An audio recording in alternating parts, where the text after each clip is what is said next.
Egunon guztioi. Good morning, Bryn. Ez dakit entzuten dan? Bai, ez da?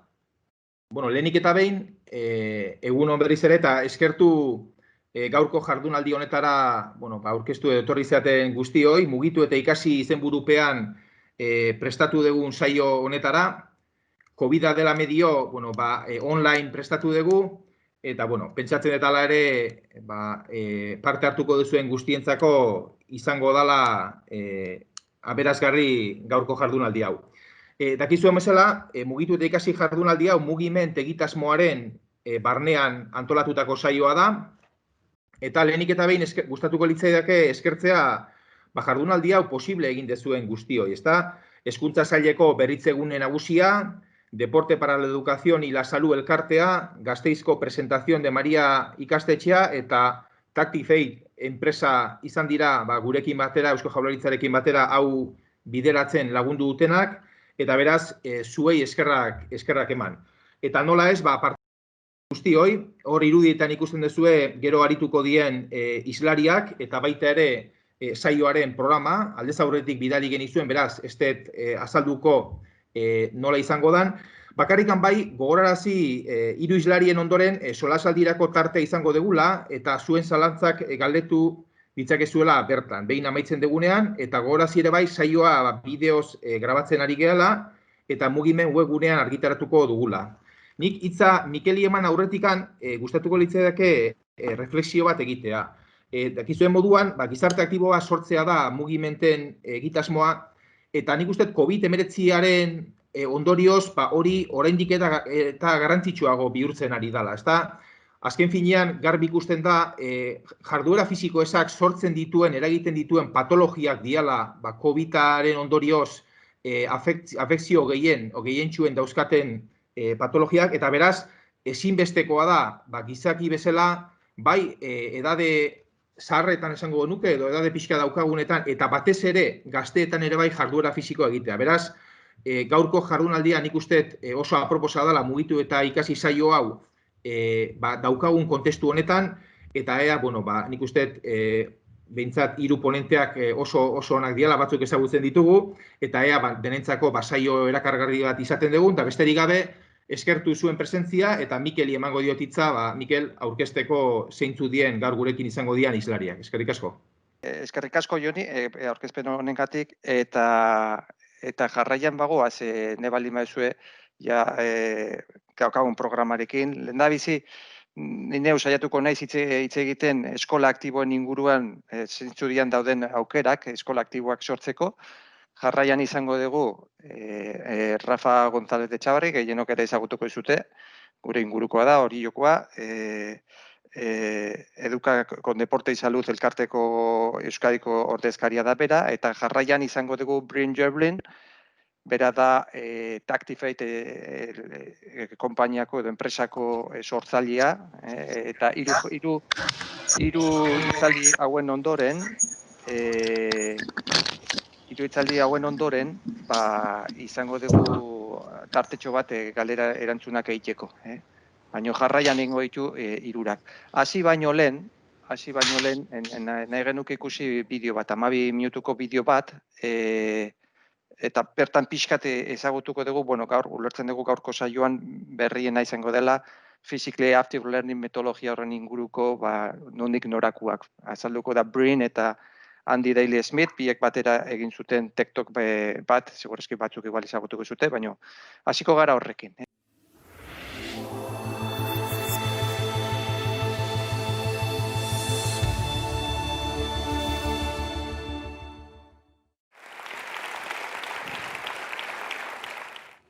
If you could please close your eyes for me. I'd like you to visualize a picture of a typical classroom. This might be a classroom when you were younger, or a classroom in modern day times. What was the teacher doing in that classroom? And where were the pupils? As you open your eyes, did your image look anything like this? A teacher stood at the front of the classroom with a whiteboard, a child sat at a desk or table doing work. Do we ever question, why do we sit children down to learn? And when did this start? In Victorian times, children were sat in rows, often learning by rote. The windows were high to stop the children from being distracted by the outside world. Now, we've made huge strides with technology, yet classrooms then and now are not fundamentally that different. As Sir Ken Robinson points out, the current education system is at fault because it was conceived and devised and structured for a different age. What he proposes is we have a series of environments that stretch our bodies, expand and stimulate our minds, and create opportunities to interact with others. Sadly, the accountability framework means that many primary schools cannot look beyond English and mathematics. Meanwhile, we hear tales of secondary schools having to close design technology suites. Now, that's not the only reason why children still predominantly learn while sitting down. The perceptions of many are that when children are sat down, they're easier to manage, to control, and to keep on task. Many of these perceptions arise from the fact that many primary teachers do not receive sufficient training in teaching physical education. If primary teachers were more confident to lead learning beyond the classroom, we'd be in a far, far better place. So while sitting down is the dominant paradigm, we need to ask ourselves, does it create optimal opportunities to learn? In some of our research, we asked children to draw pictures of themselves learning, and this is a common response. This young girl here, you can see, is thinking about anything but the task in hand. She's got her mind on what she's doing after school, and she's hungry, and she's confused with the task in hand. Studies from the United States show that attention spans are decreasing, yet still we have lessons running between 45 and 60 minutes. As we've already said, the accountability framework means that for many children, English and mathematics is their staple diet. Subjects, they continue to be taught in boxes. Some of the boxes are bigger than others. And sadly, with the narrowing of the curriculum, we have certain subjects, such as the arts and physical education, being shunted to one side. So with education focused on exam and test performance, we've created a drill and practice culture whereby children are expected to sit and concentrate for extended periods of time. So studying to the test might work for some, it doesn't work for all. And I think the situation can be summed up by Michael Rosen in this poem. First, they said they needed data about the children to find out what they're learning. Then they said they needed data about the children to make sure they are learning. And then inevitably, the children learned only what could be turned into data, and then the children became data. But it's not just about education, it's also about health. We know that habits are formed in the early years of life, and these become increasingly difficult to change as we age. Across the globe, 50% of children are insufficiently active. In countries like the US and UK, westernized, high-income countries, that is as high as 80%, 4 out of every 5 children. From the age of 7, around the time that children are in Key Stage 1, physical activity declines year on year by 4%. When we look inside the school day and we understand physical activity patterns, classroom time is the most inactive period of a child's day. So I ask you the question, are we setting our children on a positive health trajectory? Well, what's the outcome of all of this? We're in the middle of an obesity and mental ill health epidemic, both of which are detrimental to academic performance. So what's the solution? Could it be physically active learning, and what does that look like? Well, to us, physically active learning is about seamlessly integrating movement and learning.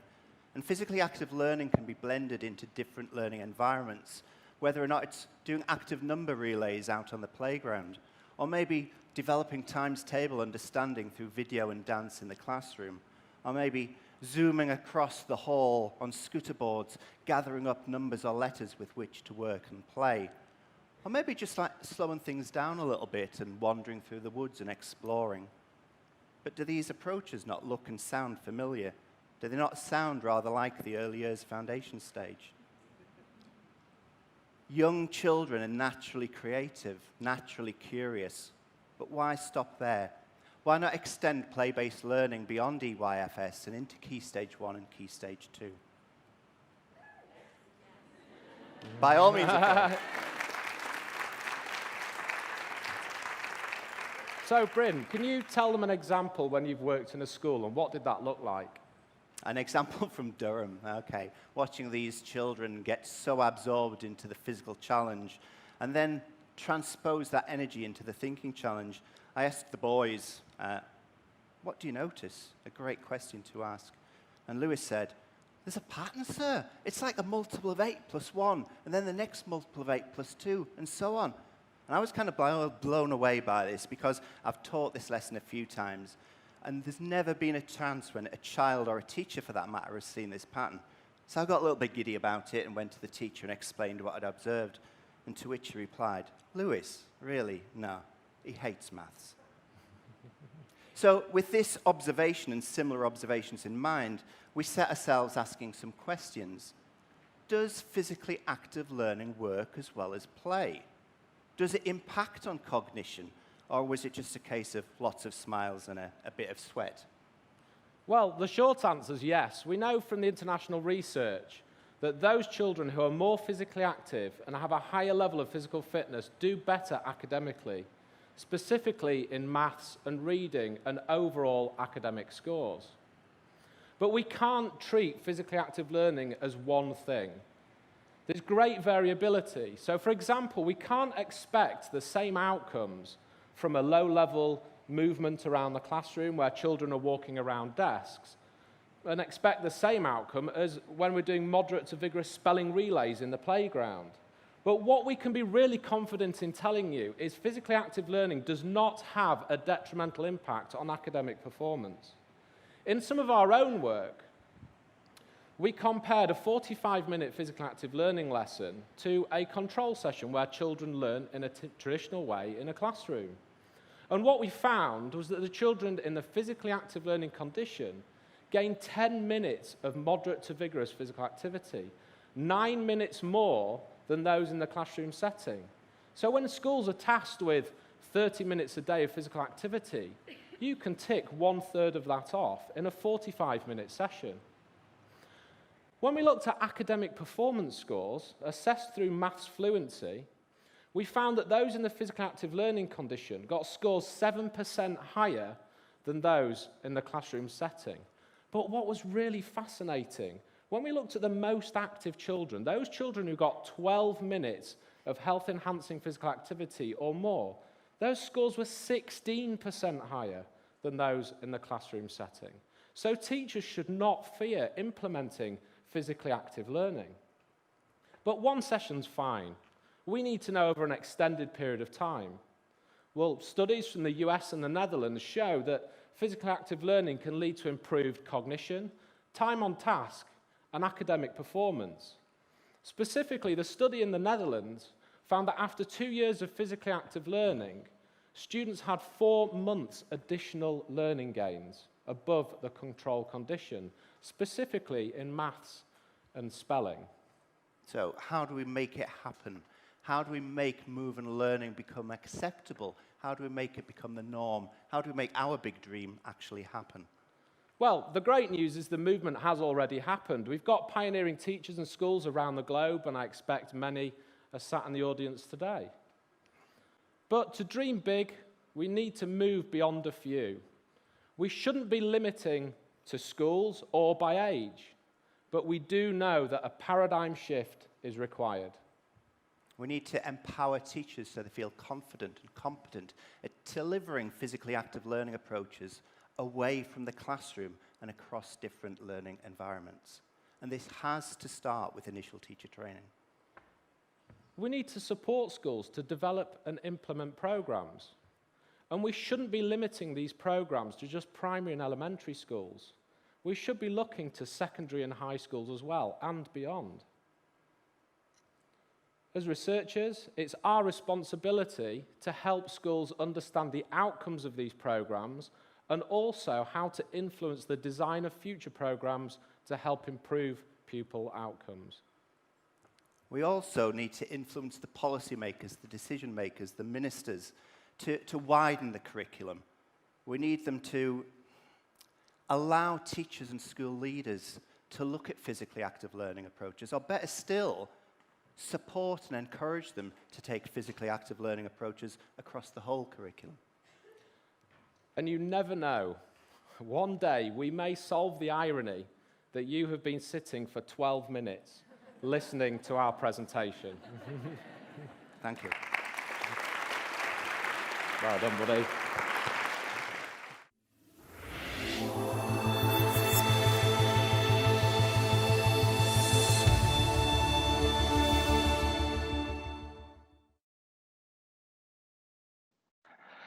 Eta joango gara lehenbiziko gaia jorratzea.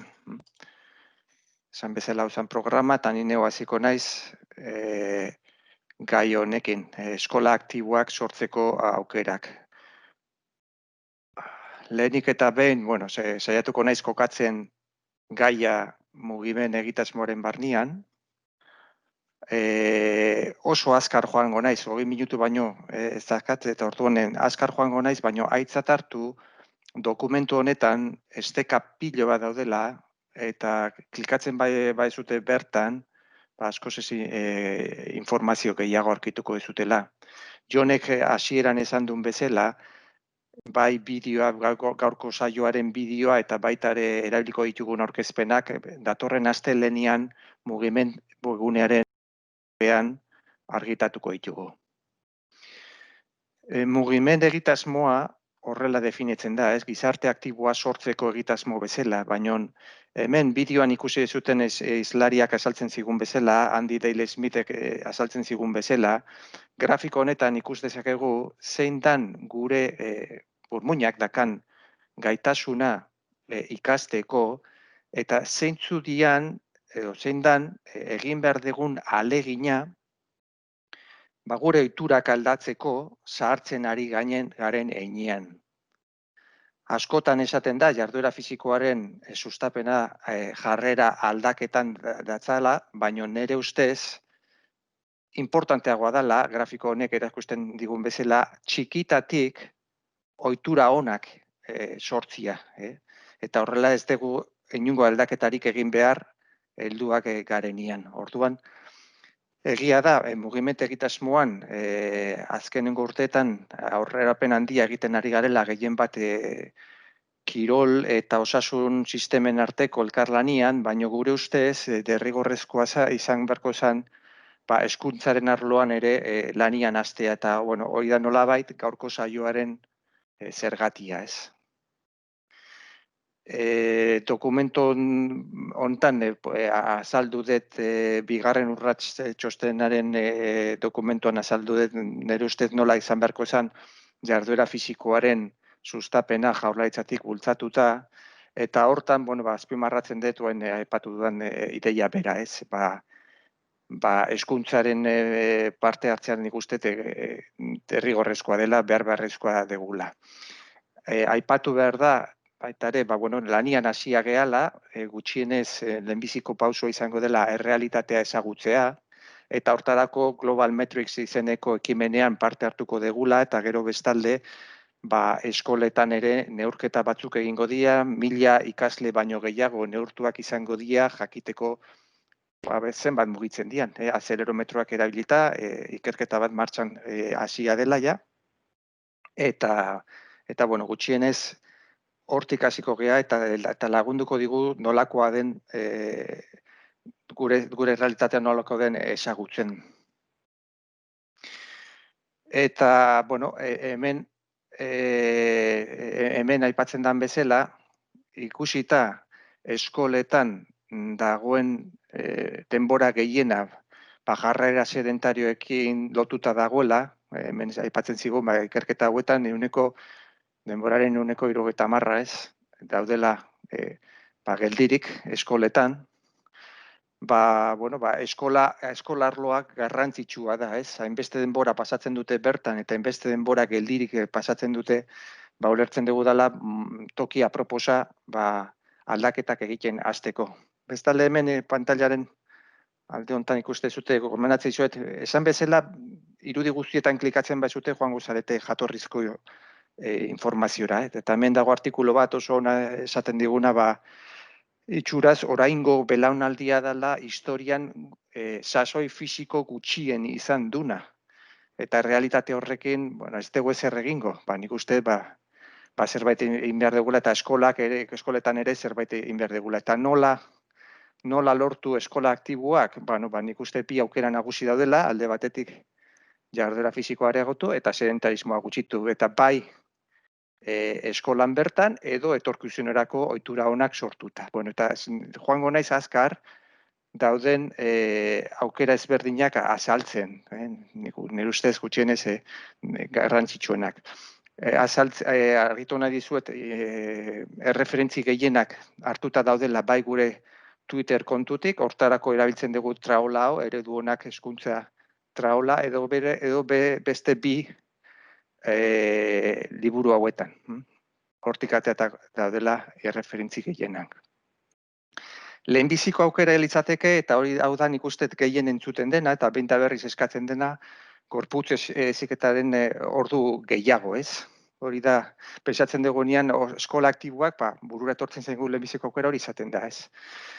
Nik uste baiet, oso importante dela, baina hemen esaten duen bezala, eta hor baita ere dakazute artikulu bat horren inguruan, baina ez bakarrik. Eta, hemen dago adibideon bat, Danimarkan gertatzen dena, egunero eskoletan gutxienez 45 minutu mugitzeko beharra dutela, baina dena ez dago oinarrituta gorputz hezkuntzan, ez? Badaudela beste eduki batzuk ere, aprobetxatzen diala gehi eskolara joateko duten ohitura, gehienek egiten dutela bizikletaz, berriz betetzen dute egunero mugitu behar dian 60 minutu horiek, ez gomendatutako daudenak.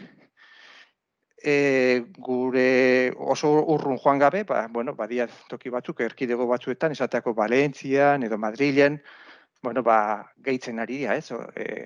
Gorputz hezkuntzaren ordu kopurua.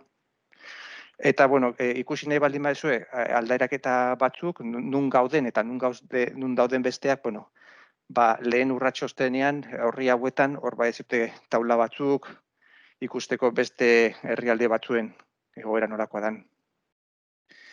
Esan behar da, osasun planean aurreikusita zegoen. Heziketa fisikoko azteko eskola orduak areagotu hezkuntza maila guztietan. Eta gero bestalde, orain, dakagoen Euskadiko jarduera fisiko eta kirolaren lege horre proiektuan, baita ere, aurreikusita dagoela, handituko dela ordu kopurua. Zuen hezkuntzako orduak. Baina esan bezala hori baino gehiago dago, eta joango naiz pixkata azkar, gehien bat aipatzen. Alde batetik espazioak egokitu. Eskolaren barnean daudenak eta inguruan daudenak, eta hemen dituzue adibide asko. Inkluso, badago Twitter kontu bat, patixuan aparkalekurik ez, eta hori izango behar bada oinarrizkoena, ez?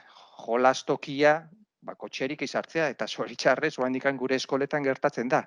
Umeen jolasa batzutan gelditu egin behar dela, gurasoen kotxeak sartu behar delako, edo irakaslena. Hori, ez du ematen oso gokia dela, ez?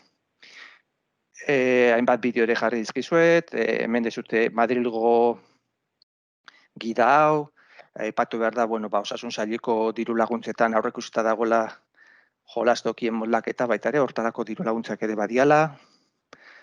Eta gure inguruko hainbat ermuako aldaketa hori, oinat inguruan oin pandemiarekin egin dian aldaketak, eta bar, eta bar. Gero bestalde oso aipatzen duten beste aukera bada, esperientzia onak eskaini, ikasle garaian zertako, itxuraz, gero helduak garenean, gehien mugitzen den jendea, normalean izaten da, txikitan, esperientzia onak izan zituztenak. Edo kontrakoa, askotan izaten da, esperientzia txarrak izanik, ikasle garaian horrek, nolabait, kaltetu iten dula, oztopatu iten dula, gero heldu bat zerenean zenbat mugituko zaren.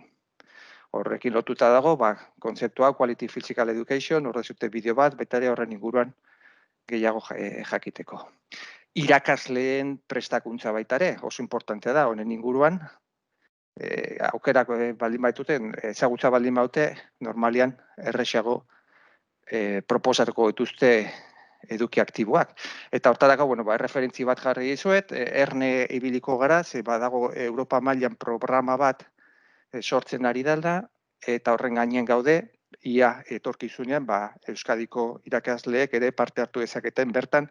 Gehien bat da, gero Brynek erakutsiko digun metodologia hori, physically after learning, ikasteko, trebatzeko metodologia hortan. Ez hori txarrez handikan indarrean dagoen beste ohitura txar bat, ez? Mugimendua eza edo mugimendua eza zigor bezala erabiltzea. Txikia ginenean, zerbait txarra egiten baldin bazenun, ohiko zigorra izaten zen, joan patiora bueltak ematea. Oain askotan, zoritxarrez erabiltzen den zigorra da baita ere, patiori gabe gelditzea edo geldirik gelditzea.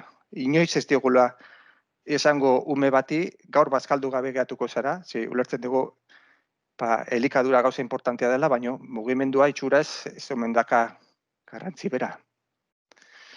Etxeko lan aktiboak baita ere, toki batzuetan erabiltzen dituzte, hor jarri dizuek, adibide bat, edo hau da Suitzako modelua, eta bertan, garrantzia ematen diote baita ere, etxeko lan aktiboak. Baliabide erabilgarriak eta eskuragarriak. Honekin gehien bat, batzutan daudela arauak, ez? Oztopatzen, batzutan, eskoletan dagoen materiala, esaterako imaginatu, hori askotan gertatzen dena, ez? Igual espaldera bat degula, edo badakagula eskalera bat goian, badakago materiala berez pentsatuta mugitzeko, baina ez degula onartzen, ez? Pixkat, arrisku bat dagoelako, eta beldur gara, egia da gure gizartea joera txar hori dakala, edozer gauzak gertatuta beti salatu egin degula, eta nik uste beldur bat dagoela, ez? Eta horrek ekartzen duna da, askotan, oztopatu egiten dela materiala edo tokien edo kintzen erabilpena, ez?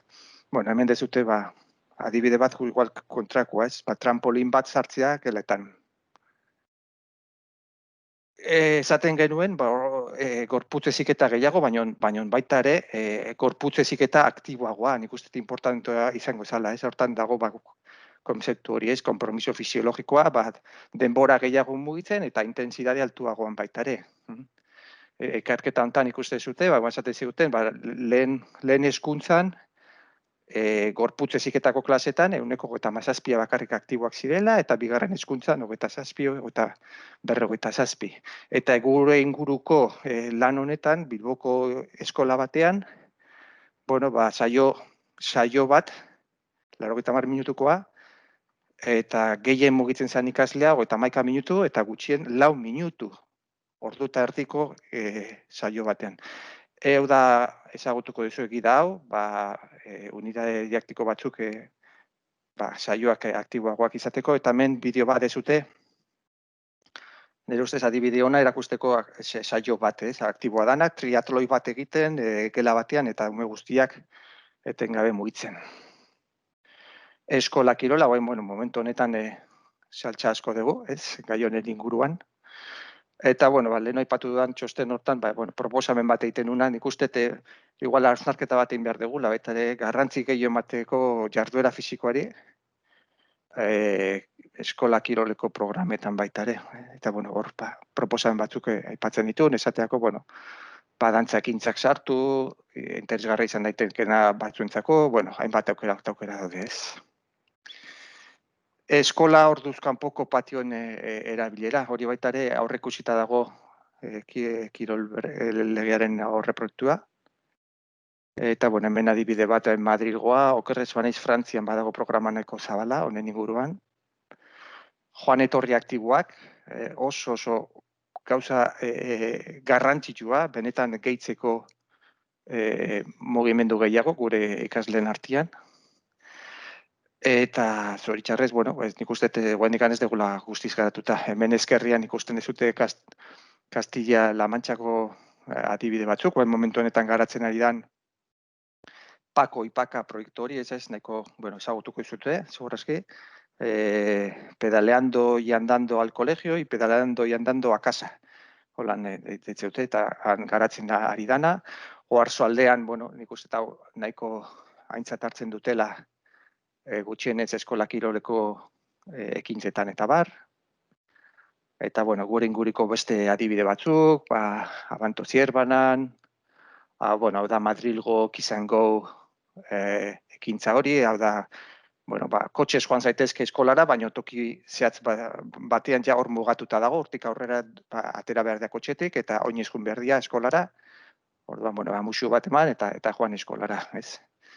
Arizmendin, Etxabarrin, hemen Rafa ikusten dugu, no elevators day hortan antolatzen duten ekintzetan bere Mariarrena eskolan, kanpoko hainbat programak, eta, jaurlaritzak dakan gida baita ere eskola bideak antolatzeko. Gero beste, hemen beste aipamen batzuk jarri izkizuet konzeptu honen inguruan, autoeraginkortasunarena, hau da, nolabait, zuk ikusten baldin bazu hori askotan gertatzen da, ez? Ni eroso sentitzen naiz bizitzaren hainbat arlotan, eta beste batzuetan ez, eta ni neure burua ikusten baldin bade seguru, jarduera fisikoaren inguruan, segurazki, erresago edo ausartuko naiz edo ohitura bezala hartuko dut, ez? Eta ze garrantzitsu da hori txikitatik lantzia, ez? Eta, hemen jarri izkizu eta hainbat aipamen, nolabait lotzen hori, ez? Txikitatik ondo garatutakoa baldin bada, gero heldua zedenean normalean gehiago mugituko zaila. Elkarlana familiekin, nire familiaren adibide bat. Adibide bat! Zortzi! Zortzi bider bi! Hamasei! Zortzi bider hiru! Hogeita lau! Zortzi bider lau! Hogeita hamabi! Zortzi bider bost! Berrogei! Zortzi bider sei! Berrogei! Eta zortzi! Zortzi bider zazpi! Berrogeita hamasei! Zortzi bider zortzi!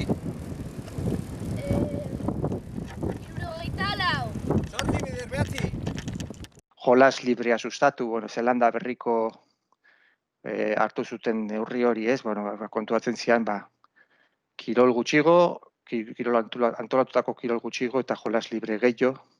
Eta gainera, inkluso badia ikerketa batzuk esaten digutena, jolas librearen bidez gehiago mugitzen diala, Joandekan gehiago mugitzen diala ikasleak kirolean baino. Komunitate ekimenetan parte hartu, esateko hau da Tolosan, ikasleak, aitona monak ateratzen paseatzea, oso gauza benetan interesgarria, ez? Gizarte osoa batera, belaunaldi ezberdinak batera mugitzen. Atxeden aktiboak baita ere, klaseen saioen arteko tarte horiek, eserita egon beharrian, altxatu eta mugitu. Eta, klikatzen baldin bazute guztietan dituzue bideoak, ikusten adibideak. Eta hemen dago gida hau, Espainiako gobernuak atazuna, baita ere, hainbat adibidekin eta bar. Baliabide gehiago, atzerriko baliabideak aurkituko duzu hemen, baita ere, nola antolatu, atxeden aktibo horiek. Aukera bat da, hortan baita ere korrika egitea, ez? Eta, agian gehien ezagutzen dana da The Daily Mail. Mundu mailan garatzen ari dana, egunero 1000 bat korrika egin behar dutela, eskoletan, gero eta eskola gehiago ari dira parte hartzen programa honetan, The Daily Mail. Baina egia da, badagoela jende asko, ez dagoela guztiz ados honekin, badaude iritzi batzuk, gehien bat pasatu dutela aspergarria izan daitekela, igual ez dela modurik egokiena mugitzeko ikasleak, korrikaitea batzutan baitaren nolabait behartuta bezala igual sentitzen diala, eta igual ez dia eroso sentitzen, eta horrek ez du laguntzen gero, etorkizunean maitatzeko mugimenduarena, ez? Eta gero bestalde, jolas tarteak ere aktiboak izan behar dela, eta hemen Kanarietan dakaten proiektu hori. Eta ikusi, bueno, ze alde dago herri batetik bestera, ez? Txinan esaterako, ez dagoela jolas tarterik ez dagoela, eta, bueno, Finlandian bazetako, 15 minutuko 6 tarte dituztela. Gero, honek ere nik uste lagundu dezakela, ebaluazioa bateratu, hau da, eskoletan pasatzen ditugun testak, sasoi fisikoa eta garapen motorra neurtzeko eta, igual, eskola guztietan berdina erabili, ez? Eta, bueno, adibide bezala jarri dizkizuet bi, Eslovenia momentu honetan da herri bat, bueno, asko entzuten dana, ez? Ikusten da, eta fijatzen baldin bazaete, eta lehen aipatu dudan dokumentu horretan, bigarren urrats txostenean, nik aipatzen dut eredu bezala. Nazioarte mailako ikerketa guztietan, Eslovenia dago goi-goian. Goi-goian, ikusita zenbat nolakoa den jarduera fisikoaren maila bertan, zenbat mugitzen den jendia. Eta esaten dute honek laguntzen diela.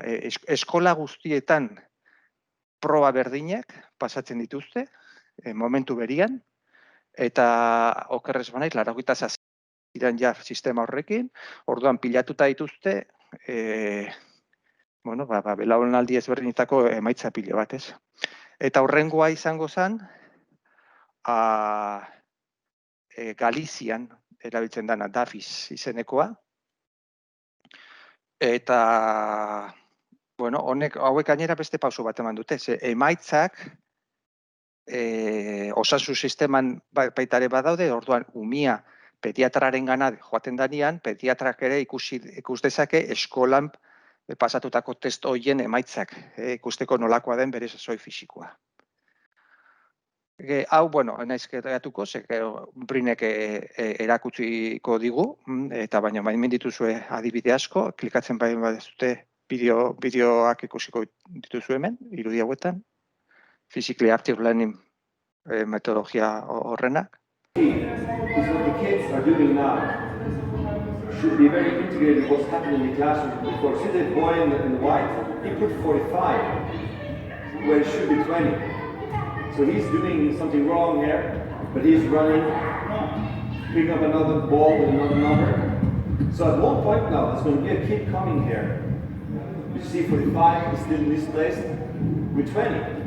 So what the kids need to do, they need to work together, find a solution to a problem. While they're running, more oxygen in their blood. This is something else than in the classroom. And finally they figure it out, and they love it. Kids love it.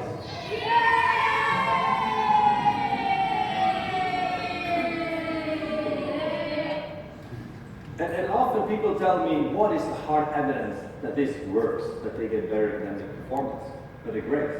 Well, like Andy was talking about, what is the evidence that the thing you guys are doing now, sitting passively on a chair, that's the best way to learn. Where is the evidence? I've never seen any evidence. Biderkatzeko taulak nola ikasi, baina gustatzen zait izlariak GK izeneko izlaria dau. Berak esaten duna bukaeran, askotan esategu, eta nola, non dago, non erakusten da metodologia physically active learning benetan balio dula ikasteko, non dago evidentzia, eta berak esaten du, eta non dago evidentzia oain erabiltzen dugu metodologia, hau da, denak eserita egotia bere maietan, edo bere aulkietan horrek benetan emaitza ona ematen duna, ez? Eta gira da.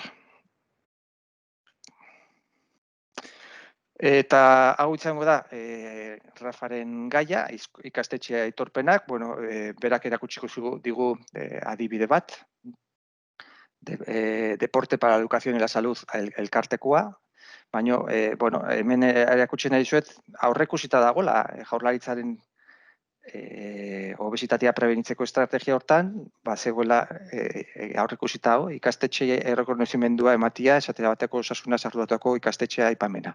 Eta adibide hon bat, izango da, Rafak erakutsiko diguna, hemen, hau da bere elkarteko irudia, baina, nazioarte mailan badaude beste sistema batzuk, Irlandako esaterako, Australia, Finlandia, hau lotuta dago Rafak erakutsiko digun elkarte horrena baita ere, baina Europa mailan badute aukera Europako aitorpena lortzeko, hau da Europako beste sare bat martxan dagona, Norvegiakoa, Kanadakoa, British Columbiakoa, bueno.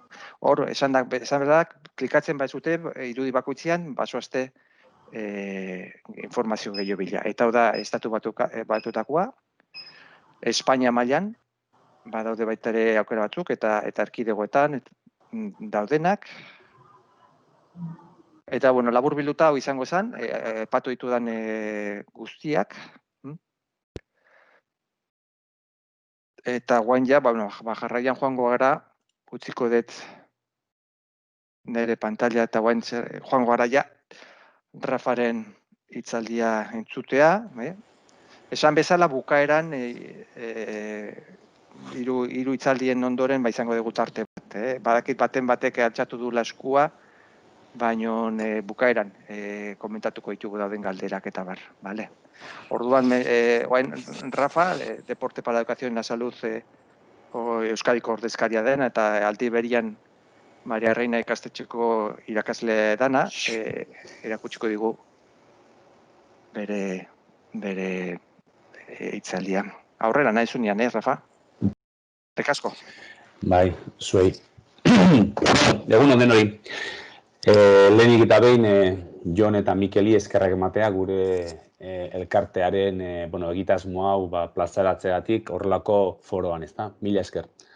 Bestalde, 10 minutu ditut eta gero Mikelek ondo esan duen bezala, nik egingo duen aurkezpena guztia daukazue gero eskuragarri.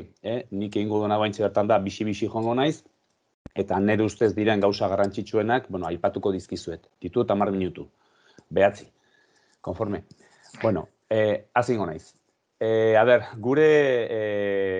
Gure zea honek erakundea, bai, da Deporte para la Educación y la Salud. Oain dela, urte batzuk hasi izan Madridetikan lanen, eta gu, hemen Euskadin ikastetxe batzuk bagenun horrelako gogoa, asmoa, eskoletan ez bakarrik jarduera fisikoa baizik eta osasunarekin zer ikusia zuen guztia txertatzea, bai, eta hasi ginen pixkat bila. Aurkitu genuen, ONG hau da, azkenean, Deporte para la Educación y la Salud da ONG bat, hau da, erakunde, gobernuz kanpoko erakunde bat. Ekimen tekniko eta soziala da, ez dago, ez ekonomikoki, politikoki edo geografikoki lotuta inori, bai, bakarrik gara batzar bat, eta batzar hortan agintzen dugu eskola guztiak, hau da, programan dauden eskola guztiek parte hartzen dugu urtero batzar batean, eta erabakitzen dugu hurrengo urtean nondik norakoak eta nola joa berduen gure ONG-ak eta bere egitasmoak nondikan joan behar duten. Azkenean, ikastetxe konprometitutan eta sortu nahi dugu, partekatu egiten dugu gure informazio guztia, dena daukagu partekatuta eta urtero saioak egiten ditugu batak besteari erakusteko, bai ikastetxe desberdinetan eta baita nola ez juntatzen genean tokikoak, bai, adibidez Euskadikoak, daukagun foro bat, urtero antolatzen duguna, eta hor, gure ez dakit nola esan praktika hoberenak edo jartzen ditugu jende guztian aurrean eta bakoitzak bestearena kopiatu edo baita ere ezatu dezake, aurkeztu dezake. Sartzen dugu baita ere ikerketa gure eta batez ere gure, esango nizuke, honek baduka kutsu enpresarial bat, orduan gure misioa zein da, ikusten dezuenez, sedentarismoa, gizentasuna eta gehiizko pisua eta antzeko tendentziei aurre egin eta eraldatzea gure gizartea arlo hortan. Ditugu 3 lerrotan lan egiten dugu, ikerketa, formakuntza eta sustapenekin. Ikerketa hortan lehen Jonek esan duen bezala jaurlaritzak ere hasi du Global Matrix bat egiten, hau da azkenean nahi dugu jakin zer daukagun tartean, zer egiten duten gure ikasleak, eta gure ikastetxean zen olako egoera dagoen jarduera fisiko eta beste arlo batzutan ere, eta ikerketa egiten dugu urtero, ikastetxe guztiak parte hartzen dute, barnean.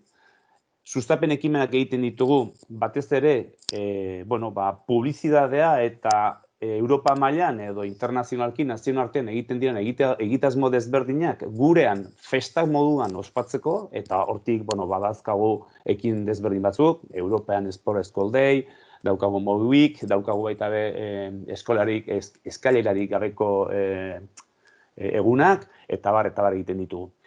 Garrantzitsuena, agian, zuentzako izango da formakuntza, ezta? Formakuntza programa praktikoa eta aitortzak antolatzen ditugu eskola guztietan. Horrela, eremu desberdinak elkartzen ditugu, batetik estatu barruan, ikusten dituzu ikastetxe administrazio eta beste erakunde batzuekin batera, baita ere nazioartean, berdin, nazioarteko administrazio desberdinak ikastetxeetan eta beste erakunde batzuekin. Ez gara bakarrik, eskoletan gelditzen baizik eta nahi dugu egindakoa kanpora eraman eta kanpoan ikusten duguna ona dena, gure eskoletara eta gure antolakuntzara, gure erakundera ere ekarri. Hau da, gian, zuei gehien, pixkat, hortara etorniz, pixkateak ustea, zer dan guk egiten dugun programa. Gure programak hiru ikasturtetan banatuta dago. Konforme, brontze maila, zilar maila eta aurre maila. Bakoitzean egiten duguna da, helburu batzuk jartzen ditugu, eta helburu horien arabera antolatzen ditugu saio desberdinak. Orduan, 3 urte horietan, 120 ordu gutxi gora egiten ditugu, eta egiten duguna izaten da, jardura fisikoa, eta ez bakarrik jardura fisikoa baizik eta osasunarekin zer ikusia duten ekintza jardurak eta plan batean, plan bat eratzen dugu eskolak aurrera eraman dezan. Hortarako, pertsona batzuk behar dira eskola bakoitzean, hortarako, batzar batzuk egiten dira eskoletan, plan horiek aurrera eramateko. Hemen jarriko dizuet adibide bat, brontze mailakoa, hasieran hasten geran pixkat nor naiz eta non nago ikusteko, egiten duguna da gure eskolako egoera aztertzen dugu. Hortik aurrea egiten duguna da, txertatu behar dugun gure eskolak duen dokumento eta hildo, hezkuntza hildotik nondik joan behar dugun ondo txertzatzen dugu, hezkuntza planean jartzen dugu, osasuna dela baita ere guk gure eskolean lan egiteko erabat eta kontutan izango dula osasuna ere, integrazioa, hizkuntza eta barrekin batera, eta horrekin batera egiten duguna da, balore mapa bat eta hortikan azten gai helburuak antolatzen. Konforme, guzti horri egiten duguna da azkenean da ekintza plan bat lehenengo ikasturte hortan eta preparatzen dugu, zilar mailarako preparatzen dugu ja ekintza plana. Urtea bukatzen denean, ikasturtea bukatzen denean, egindakoari egiten duguna da azterketa bat, auditoria bat pasatzen dugu. Auditoria hori, kanpotikan etortzen den pertsona batzuk egiten dute. Hau da, nik nire eskolan egindako, brontze mailan egindako aurrenengo lana hoiei, eraketa horrei, kanpotikan etorritako pertsona batzuk egiten dutena da azterketa bat. Azterketa bat non baloratzen dugu egokia den, baloratzen dugu zenbat ekintza, zenbat jardura egiten duen, eta bar.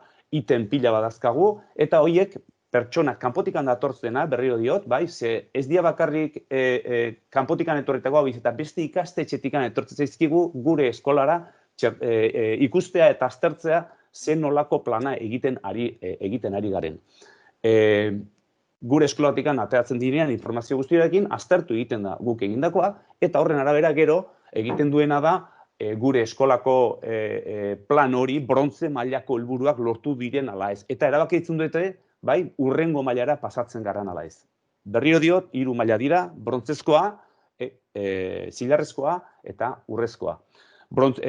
Zilarrezkoan, eratzea da batez ere helburua, eta gero, urrezko mailan benetan lortu nahi dena eta helburuak daude finkatuta edo bideratuta lidergora. Hau da, azkenean, zure eskolak, urrezko mailan nahi baldin baduzu pasatzea edo maila hori gainditzea, horrek izan nahi du zure eskolak ere baduela zer erakutzia eta beste toki batzutara joan behar duzu zuk dakizun guzti hori ere erakustea eta balio bat ematera horrei, bestei. Azkenean sare bat gea, eskola sare bat, eta bertan, batak besteari erakutsi egiten dio.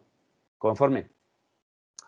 Ikusten dezue, urtean zehar 8 saio egiten ditugu, 5 orduko bakoitzak, urritik apilera, gehi beste bat, egiaztapen saioa, lehen esan dizuten hori, auditori egiten dena, eta egiten duguna izaten da, etortzen garenean, klasean beti daukagu ez da, sede konkretu bat, baizik eta eskolaz eskola aldatzen gera, Bai? Egun batzutan egiten dugu adibidez Maria Reina eskolan, nire eskolan egiten da, hurrengo bestean beste eskolan, hau da programa barruan dagoen beste eskolak ere ikusi eta gaina erakutsi egiten dizkigute, ikusteko zen nolako ezagorra dituzten, zenbat ikasle, zenbat patioa duituen edo ez, eta haiek azkenean zenbat eta gehiago eta hobeto ulertzen dugun bakoitzaren bertako ezaugarriak, gero plana ere, guk ere, beraiei ere, gomendiok eta emateko, komengarria eta oso ondo etortzen zaigu den hori.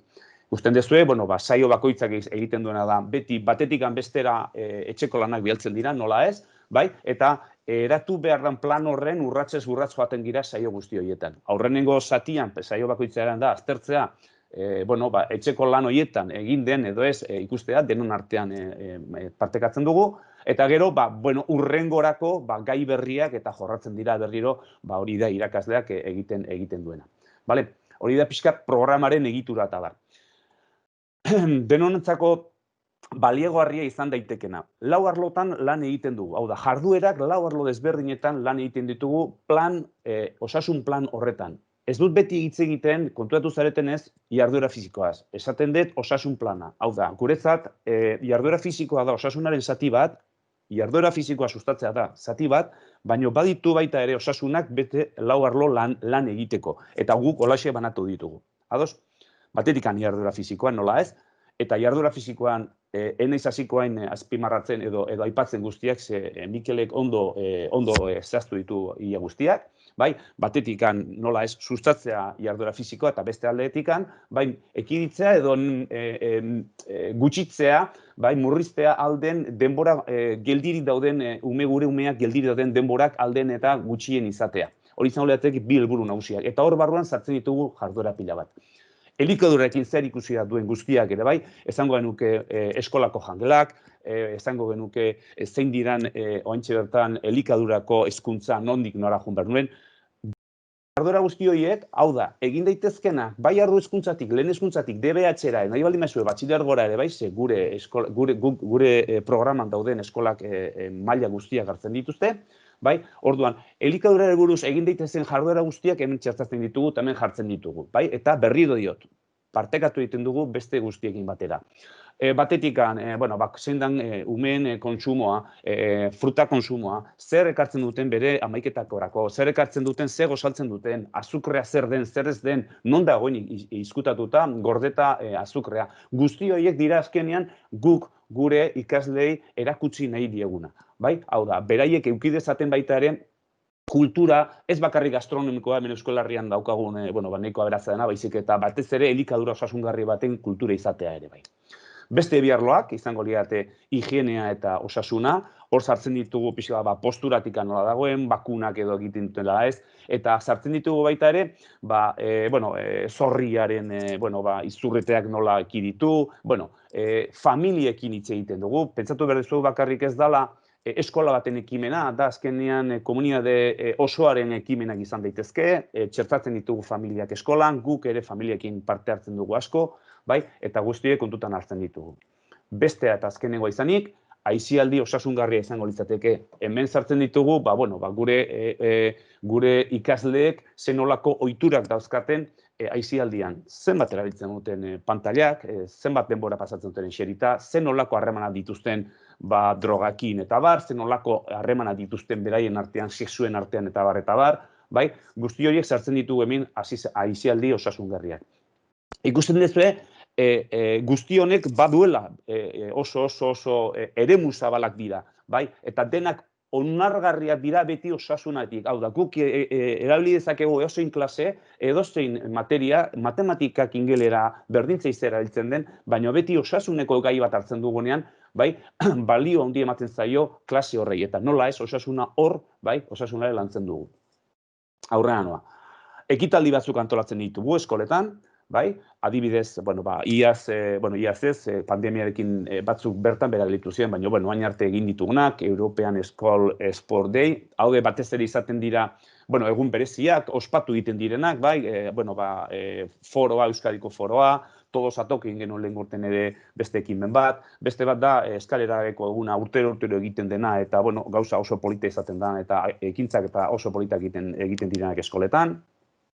Eta, ointxe bertan, guk egiten dugun ziurtagiria, hau da, azkenean ematen den zigilua gurea, bai, pasatzen da urratsez urrat, brontzezkoa zilarrera, zilarretikan urrea. Pentsatu behar dezue, baita hemen gobernu zentralean badago zigilu bat, baino haintxe bertan, bai, zigilu garrantzitsua bat laizter Europa osoan zabalduko da, eta da hau, jarduera fisiko eta osasunaren Europako zigilua, non gure aitortzen antzeko zigilu bat zabalduko da eta egingo da eskola, bueno, Europatikan datorren ekimen bat da. Vale? Jarraituko dut, gauza ezberdinekin. Nola ez, eta lehen esan dugu, jaurlaritzak ere, bere global matrizen hasi da ere, ikusten zein den egoera, eskoletan zein gora daukagun, guk ja damakizkigu lau bat urte, observatorio batekin, hau de azkenean egiten duguna baita ere hartu eta ikasleen egoera zuzenean jakin nahi dugu. Eta orduan egiten duguna da, bi galdetegi pasatzen dizkiegu. Batetik pasatzen dugu, ipak deitzen dana, eta da, ume eta nerabeen zazpimutan egiten duten jarduera fisikoa neurtu egiten diogu urtero, jakiteko zenbat jarduera fisikoa egiten duten egunero, eta ez hori bakarrik. Egiten dugun azkenean da gure konparazioa aurreko urteekin, ia guk egiten ditugu ekimen guzti horiek, jarduera guzti horiek, ia bultzatzen duten jarduera fisikoa sustatzea edo gehiago izatea, edo alderantziz. Hori batetik, eta bestetik nola ez, nik nire beste eskola batzuekin konparatu egiten dut. Zergatik beste eskolako batzuk nik baino jarduera fisikoa gehiago egiten duten aipak honen bitartez hartutako datuetan, eta hortik nire hausnarketak egiten ditut. Era berean, orain dela 2 urte, baita ere, ez bakarrik jarduera fisikoko galdetegi bat baizik, eta baita ere, elikaduri buruzko ikerketa bat egiten dugu. Berdin, galdetegi baten bitartez egiten duguna da, jakin, zer nolako mediterranear elikadurarekin, zer nolako parekotasuna duen bakoitzak etxean egiten duena. Eta horren arabera, guk osasun ohituretan elikadura ere pixkat jakiten dugu zerbait etxeetan zer egiten duten da zerrez. Hori izango litzateke pixkat egiten duen guztia. Argi dago, onurak bai errendimendu akademikoan lehen garbi bideoan ikusi dugun bezala, ikastetxaren proiektua aurrea doa, bai zoriontasun klima bat sortzen da nola ez, jarduera fisikoak eta beste guztiak bai egiten duela guzti hori bultzatu eta sustatu. Noski hezkuntza komunitate guztiak inplikatu egiten ditu, eskolan sartzen dira irakasleak, sartzen dira ikasleak, sartzen dira langile guztiak, sartzen dira familiak, bai, lan egiten dute, pixkat guztien onuran, ez? Baloretan lan egiten da asko, bai, eta nola ez, prebentzioa eta osasuna sustatzeko ekimena da batez ere. Hau da pixkat gure programa. Hor, emaitza batzuk, nola joan diren urte hauetan, eta askoze gehiago ustet nire denboraia bete dudala. Eskerrik asko, Rafa. Guain bukaerarako galderak baino lehenago saioaren azken zatira iritsi gea, eta guain hizkuntza aldatuko dugu. So first, I need to apologize because, as you can see, my English is not great. And I was explaining in Basque that before the final Q&A section, we have arrived at the last part of the session. And we have a lot to learn from the next speaker. But before his talk, we are going to watch a very short video.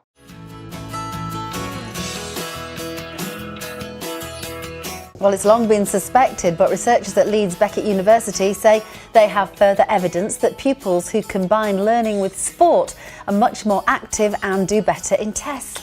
To many of us, the thought that this could be a maths lesson might not add up. But for these Year 6 students at Queensway School in Yeadon, taking the classroom outside is having a positive effect on their learning. My 2 digits are 1 and 2 add up to 3, which is odd. Researchers at Leeds Beckett University have been working with the school to assess what impact these classes have. Workshops run by a group called Tagtivate turn maths classes into something which look more like a game of rugby. The endorphins kick in, the oxygen gets into the brain, and with that, children get to develop their vocabulary faster, they're more creative in the way that they think with the numbers. So ultimately they don't maybe realise it's a maths lesson until halfway through or maybe at the end of the lesson. We could use decimals as well. And they may not realise they're learning more too. The study claims those children who took part in the outside lessons did better in tests compared to children who worked in a traditional classroom environment. It's only a small sample, but for those behind it, an exciting finding. Should everything be done in an active way? The answer is no, but actually being able to put 1 or 2 active learning lessons into a week to start off with, and it doesn't need to be a whole lesson, it could be small parts of lessons. And actually for those children who are scared by literacy or numeracy, to do it in an active way sometimes can take away those barriers that they face in a traditional setting. The programme also contributes to the recommended 30 minutes of physical activity in schools every day. You get to run around and it's almost like you don't realise you're learning, but it kind of sticks in your head when you're doing it. If you're in a classroom, you find it a bit more boring, so it's hard to understand it more. But if you're playing games, I think it's a little bit easier to understand. Match any of the numbers together in terms of doubles, halves and quarters. Those involved in the research are now hoping for extra funding to see what impact the lessons could have over a year, potentially leading to a radical change to how children are taught in the future.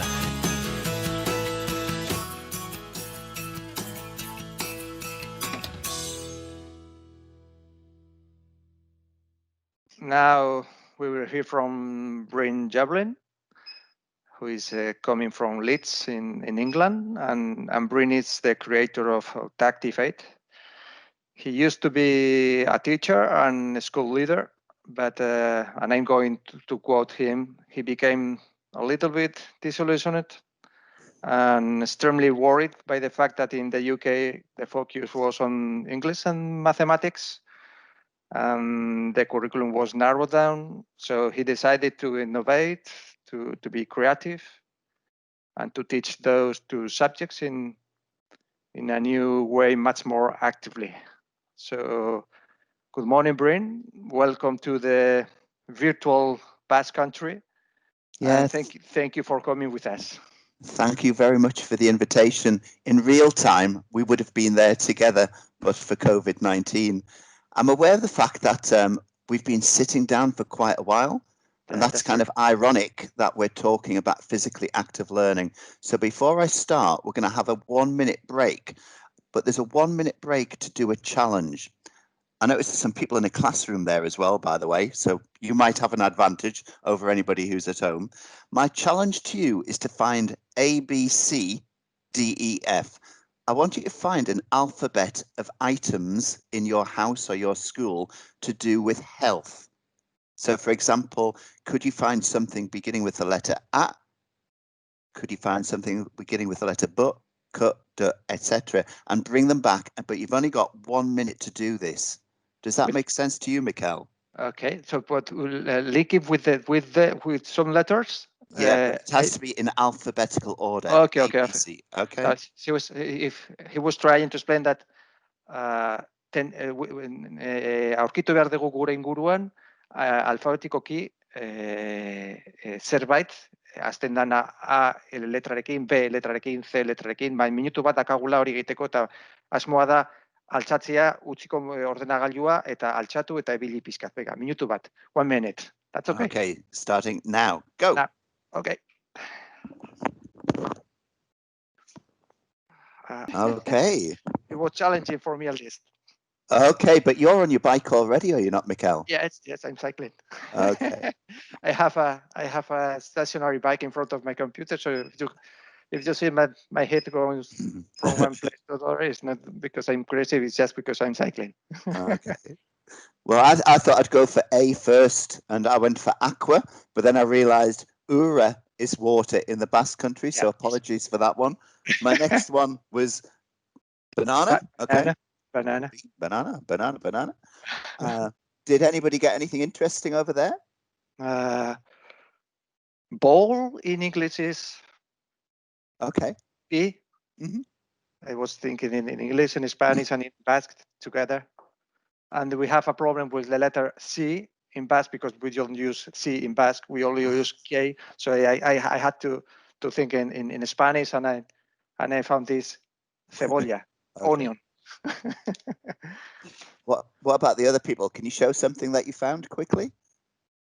Norbaitek aurkitu du zerbait irakutsi nahi duna? Is there any nobody? Somebody? What is that? Cereals for breakfast. Good. Cereals. Good. Good.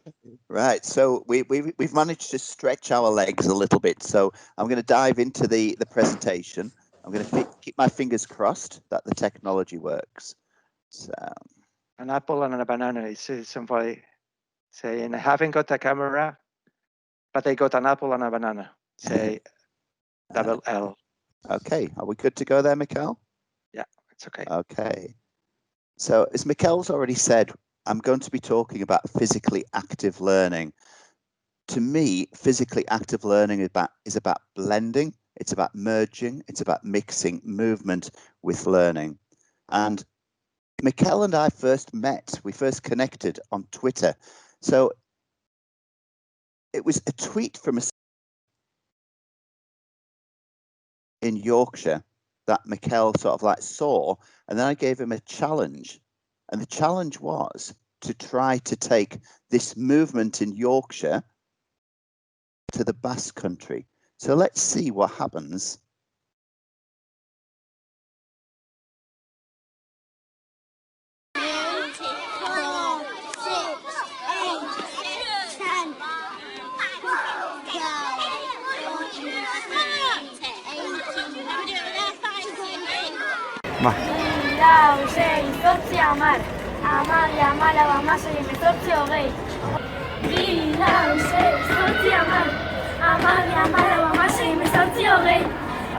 Bi, lau, sei, zortzi, hamar, hamabi, hamalau, hamasei, hemezortzi. I share that video with teachers in the United Kingdom now, and they start to practice their times tables in a physically active way. None of them have ever done the backflip, though, for obvious reasons. So we connected. Mikel came over to Manchester. He flew into Manchester, and then he cycled all the way from Manchester to Leeds. So respect and kudos for that, where we connected at the first ever Creating Active Schools Framework Conference at Leeds University. So my first slide, those of you a certain age might look at that and think that looks a little bit like the film Trainspotting. For those of you who are too young to remember Trainspotting, it was the film about drug addiction in Scotland. It was about heroin addiction. And I was talking to a professor, Professor Simon Shibley at Sheffield Hallam University, and he said, Bryn, you have to think like a drug dealer. You have to think of something that's going to hook the children in and the teachers and have them coming back for more and more and more. So moving and learning, physically active learning is my drug of choice. Why? Because it works. Why? Because it plays. The research proves that it works on so many different levels. So to me, moving and learning should be at the heart. It should be in the culture and the ethos of the school. All lessons should have an element of movement and learning in them. And we're talking about moving and learning in different environments. In the classroom, in the corridor, in the school hall, on the sports hall, on the playing fields, on the playground. And we're going to be talking about different resources that we can use and different approaches. So I used to be a school leader. I used to be an assistant principal, and because of that, we went to a national conference, and myself and Ian, who's the co-director of Move and Learn, we made a motion proposal at the conference, and the press in the United Kingdom picked up on it, and the headline in one of the newspapers was, "Let them run around the classrooms, head teachers urged." And I looked at Ian, and Ian looked at me, and we both said, "Did you say that? Did I say that?" No, we didn't say that, but that's the way the press manipulated things with that headline. I then made the mistake of looking at all the online comments. So for the next half an hour, You're going to be in the company of a man who is insane, a man who is an idiot, and a man who is the epitome of everything that is wrong with the education system. So this is me before I was a teacher. When I was a kid, when I was a child at school, I wasn't the best learner. I only went to school to play football at playtime and lunchtime and hang around with my friends. And I think a lot of that was down to the fact that I was sat at a desk. And I would be one of those children who would be looking out of the window, more interested in what was going on there. And funnily enough, I was like that when I was a teacher as well. As a school leader, you have to attend many, many meetings, and I was finding that I was sitting down for far too long. So Dr. Tom Quarmby at Leeds Beckett University, he did a piece of research, and he asked children to do something very simply. And this is something that you could do with your students. All he did was ask them to draw what learning looks like. As simple as that. Draw what learning looks like. So then when all the pieces of paper came back in from teachers in different classrooms and from schools in different areas, Tom and his team looked through all the images. And as you can imagine, a lot of those images featured children sitting down at a desk, reading or writing or doing maths. And then Tom looked closely at the rest of the pictures. And in lots of pictures, there was an image of a clock. And you have to ask yourself, why does a clock feature in someone's perception of learning? Is it because the teachers are really wanting to challenge the children, pace and challenge, answer the question quickly? Come on, guys, we've only got 5 minutes to finish. Or is it because the children are looking at the clock, then looking outside thinking, how long till lunchtime? How long till playtime? How long till recess? How long till the end of the day? A great simple activity just to see your children's perception of teaching.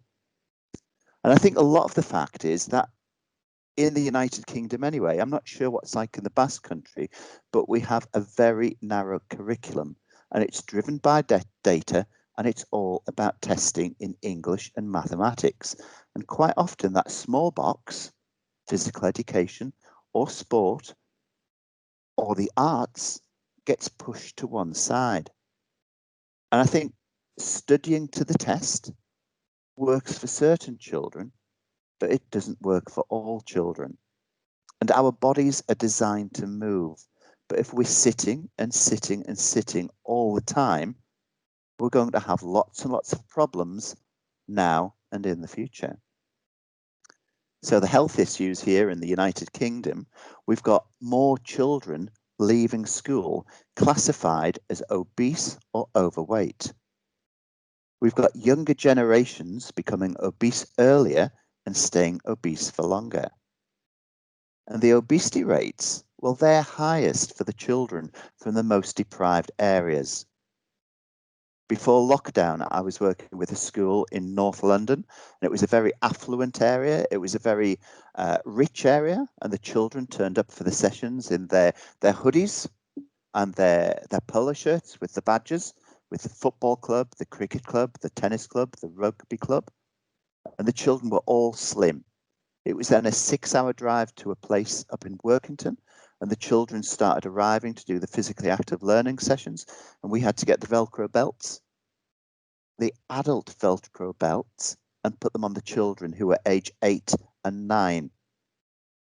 And again, it was because this area was massive unemployment, massive poverty, and it was reflected in the shapes of the children. So we've got at least 50% of children deemed insufficiently active. And in certain westernized countries, that figure's 80%. So that's 4 out of 5 children deemed insufficiently active. And Mikel shared some slides with us, which I'm sure you can look at the data later on. But the figures here reflect what's going on in the United Kingdom. We've got a growth in obesity and overweight children, both in terms of girls and boys. So my Basque is not very good, so I'll let Mikel share the slides with you later on. And if you have any questions about those 2 slides, please reference them to Mikel. So the levels of physical activity in kindergarten and early years are fine. It's at age 7 that the problems start to kick in. That's when the children start to become addicted to their PlayStations, their Xboxes, all the digital platforms that are out there. And that's when the trajectory starts to go against us. So maybe when we talk about physically active learning, we need to start at the age 7 and age 8, because that's when we start continuing early years foundation stage and kindergarten approaches, moving and learn approaches, so that trajectory continues.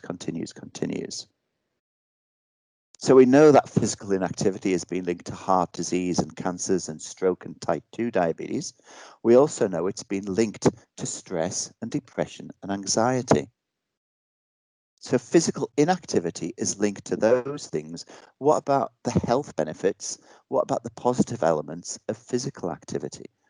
Well, the health benefits we know: better weight management, better bone density, better muscle growth, better sleep patterns. But now people like Dr. Andy Daly-Smith and other academics, other researchers, are proving that physical activity improves academic performance as well. So we're not talking sport and we're not talking physical education. We have those places in the timetable already for physical education and sport, and they have to stay where they are. Physically active learning is additional. Physically active learning is taking mathematics and English and the learning in those subjects and making it more physically active. So I like to think of combining, I'm going to say it here, harapakaten, I don't know.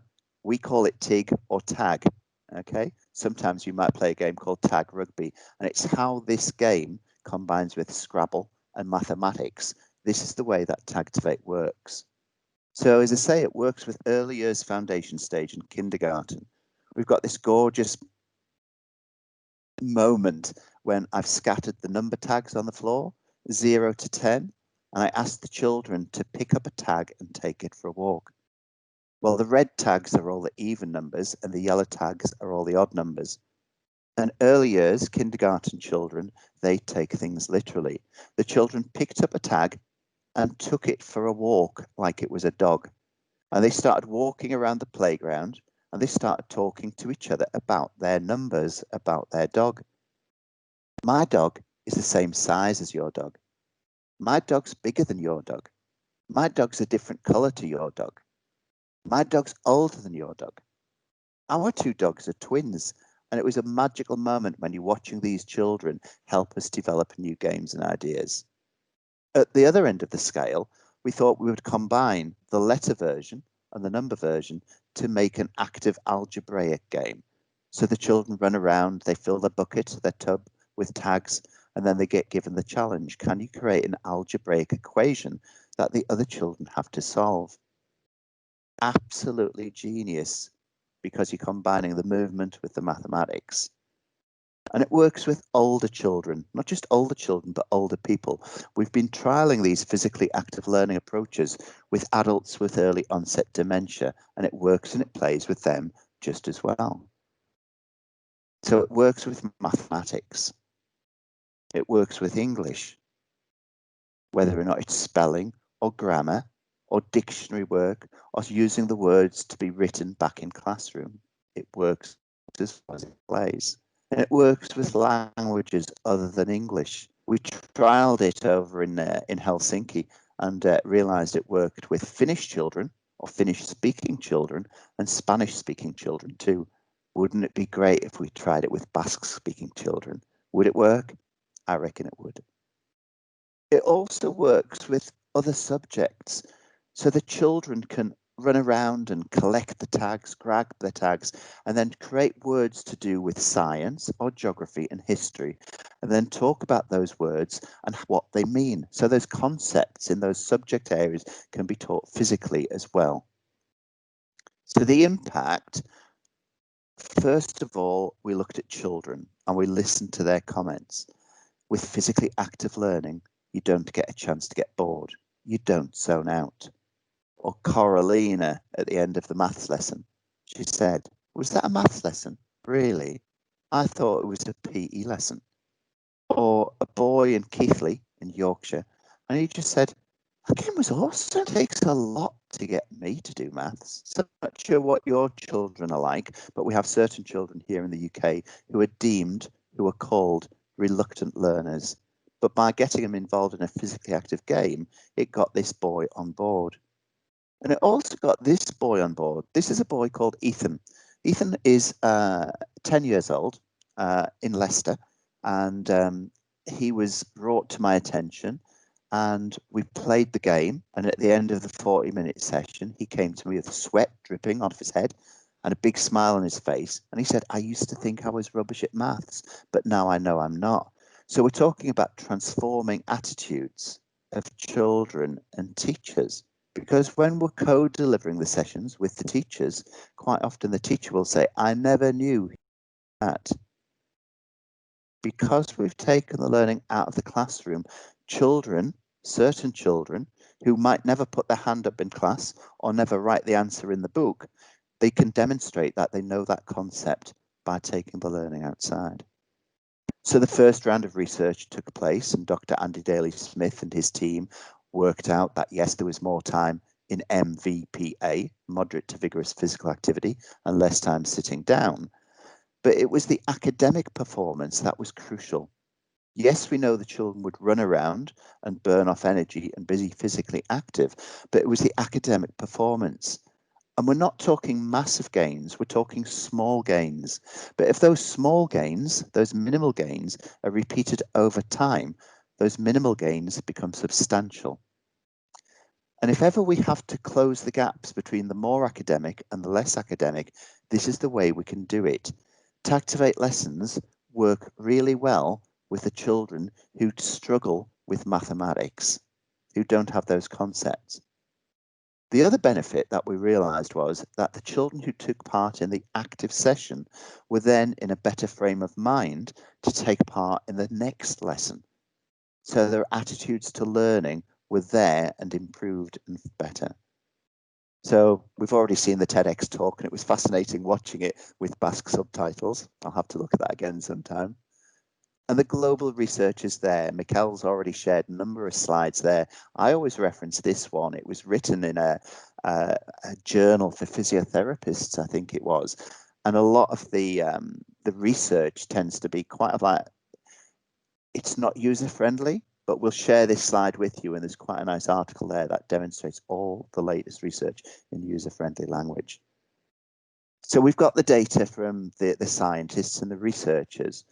But ultimately, it's about the smiles and the enjoyment and the engagement of the children.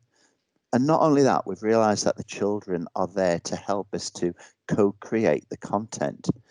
So these children here have devised a game, and the game is called Tomato, Ketchup and Mustard, because the tags are red and yellow, looking like tomato, ketchup and mustard. And we've got sums, mathematical sums on the plates. So the children run around and they grab their tags and they put them in the buckets, and then they have to match them to the plate. So the two children there, 42 take away 9 makes 33. They don't have tag 33, but they do know that 3 times 11 makes 33. So they put 3 times 11 next to 42 take away 9. So these children here in London, their game Tomato, Ketchup and Mustard, that gets shared with other children in the United Kingdom. So those children in London get super excited, and it boosts their self-esteem and confidence because their game that they devised is being played by children elsewhere in the United Kingdom. And the children, to me, are the most underused resource in school. When we work with schools, we always ask for older children to become our move and learn champions. Teachers are incredibly busy and they don't have time to do everything. But if we can delegate responsibility and accountability to the children to lead the physically active learning sessions with the younger children, it works. And quite often, the move and learn champion children give the teachers a nudge and say, Miss, Sir, we need to do our move and learn session today.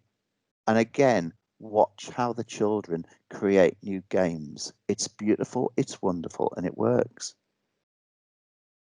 And we like to collaborate, so there's a lot of ed tech platforms out there, and what we tend to do is try to work alongside the ed tech providers to try to incorporate movement and learning with those platforms. So the children go online and play their game on their device or their tablet, and then they do a physically active learning version of it in the sports hall or outside.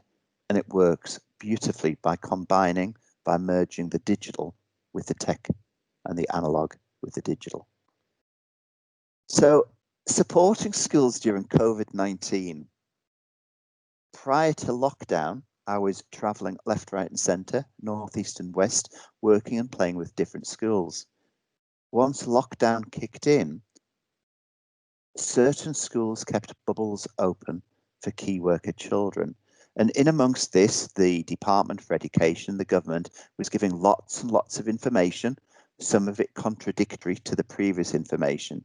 But my takeaway points from DFE, Department for Education, was that outdoor sports should be prioritised where possible.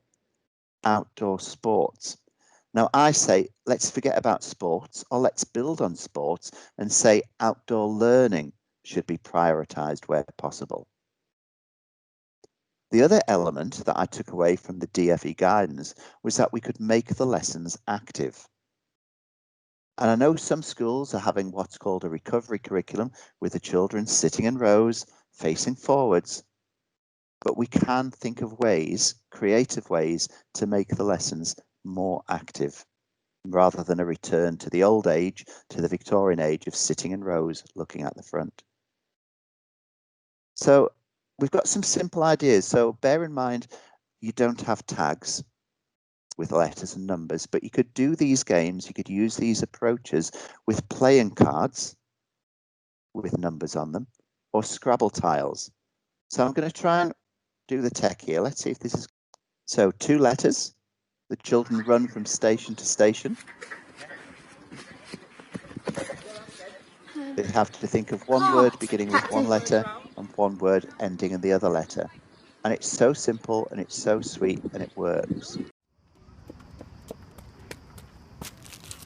Hello, and this game comes from online KTV.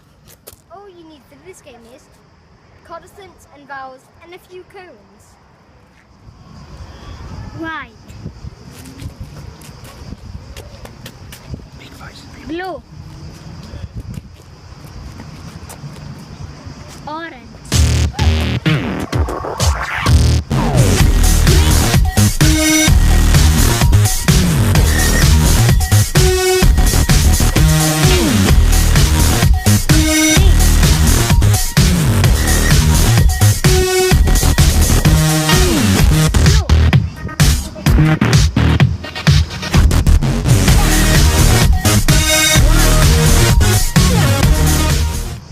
Wow, that was hard work. I've done the physical challenge, now I have to do the thinking challenge.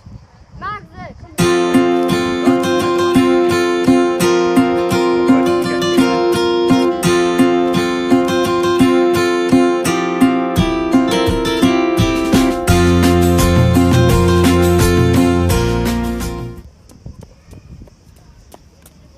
This is Energy from Athens.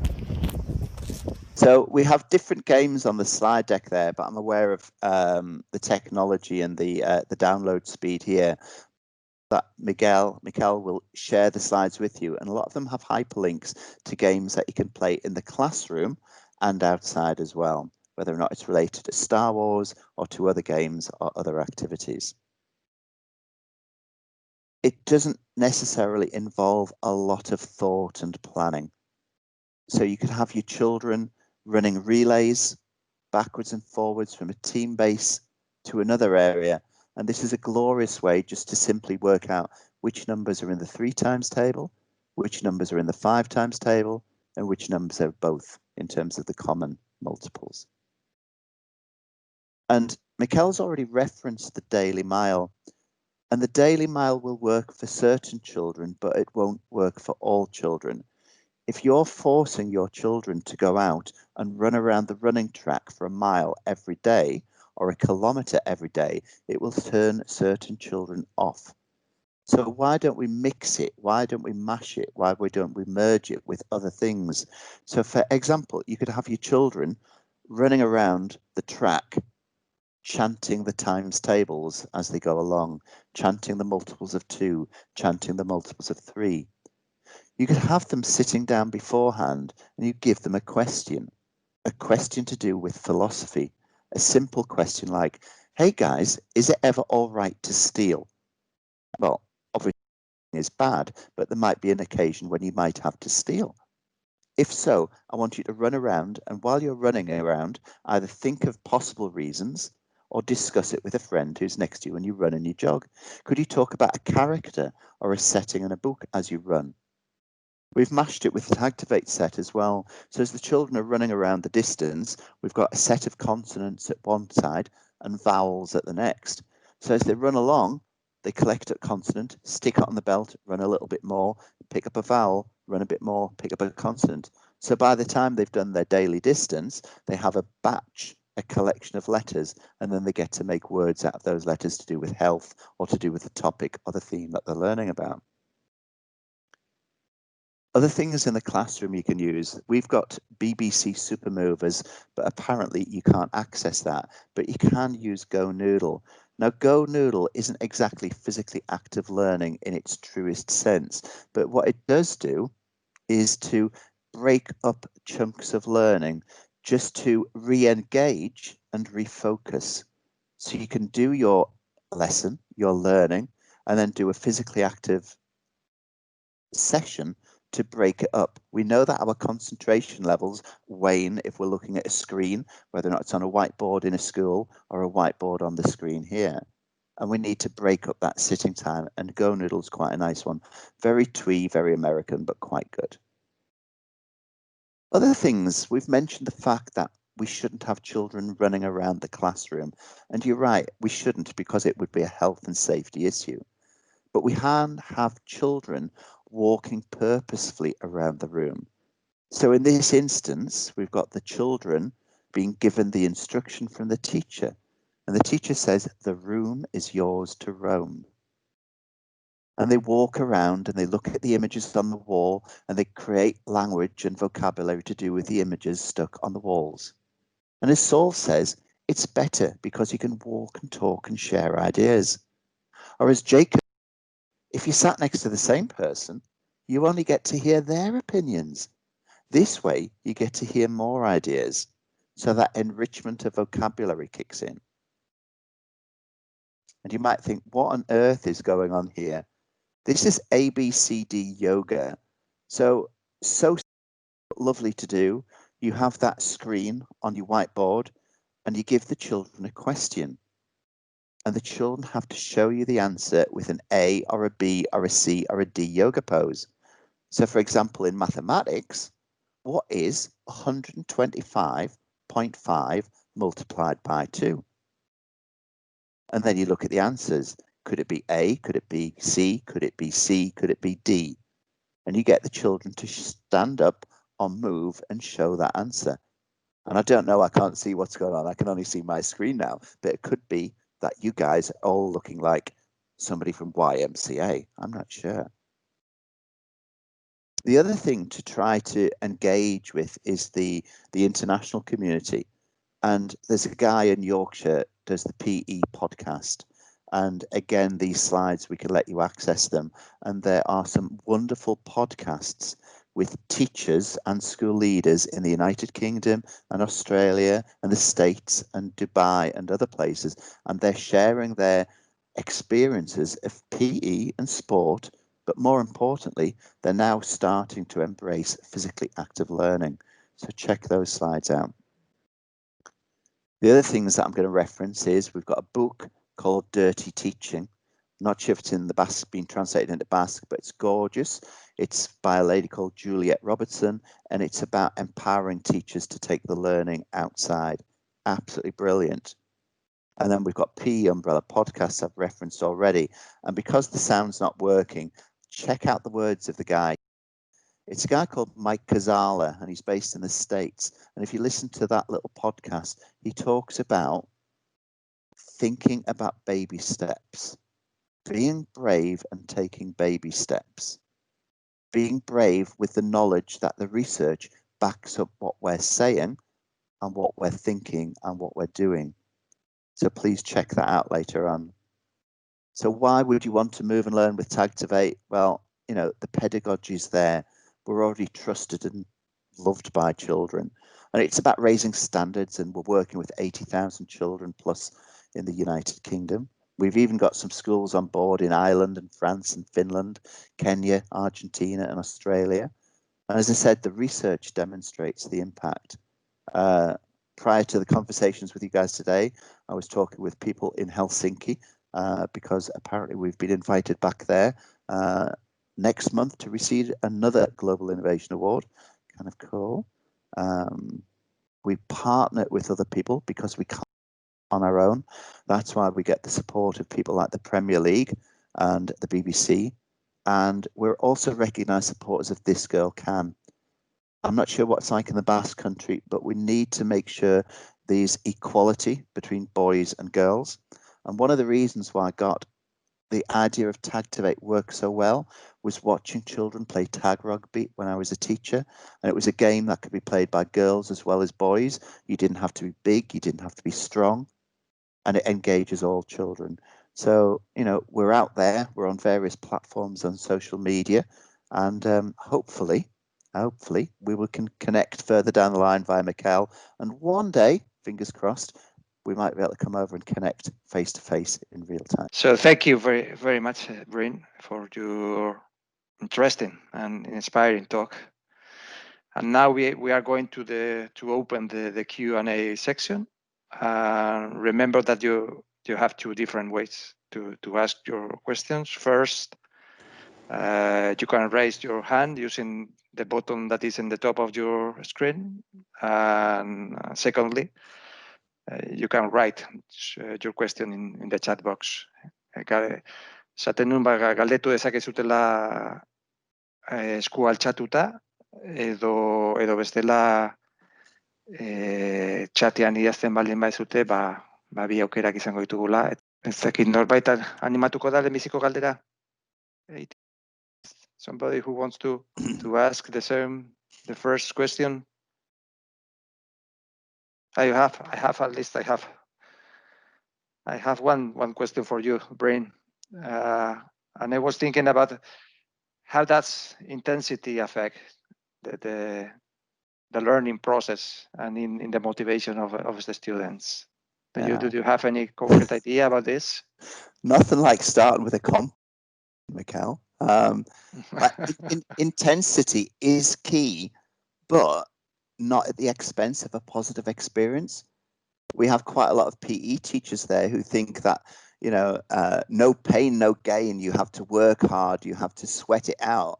But it's not about that. If you do that approach with a high intensity all the time, you will remove the positive experience for certain children.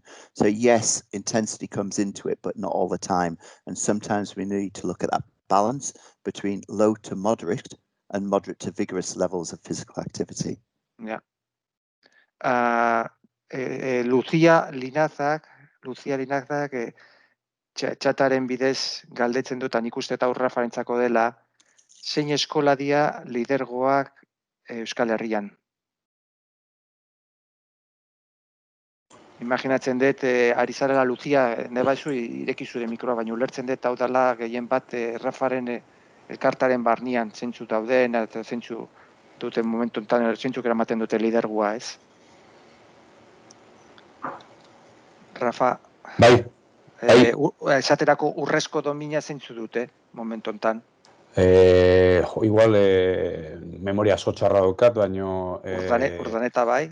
Urdaneta, gero daukagu presentación de Maria, bai, Gasteizkoak, gero daukagu Maria Reina Eskolakoak, baita ere ikastola zeakoak, Gari oantxe bertan daukagu bertan gaina, Arizmendi, barkatu, bai, eta daukagu baita ere Salesianos bai, zeakoak, ezan nahi dut, Bai, hori da, Salesianos... Lucia galdetzen du txatean Bizkaian Urdaneta. Urdaneta, Salesianos zeakoa, nola dago, espitala handia nola dago zean. Cruces. Bai, Cruces, hori da. Eta, uste gehiago ez daudela, ez? Ez.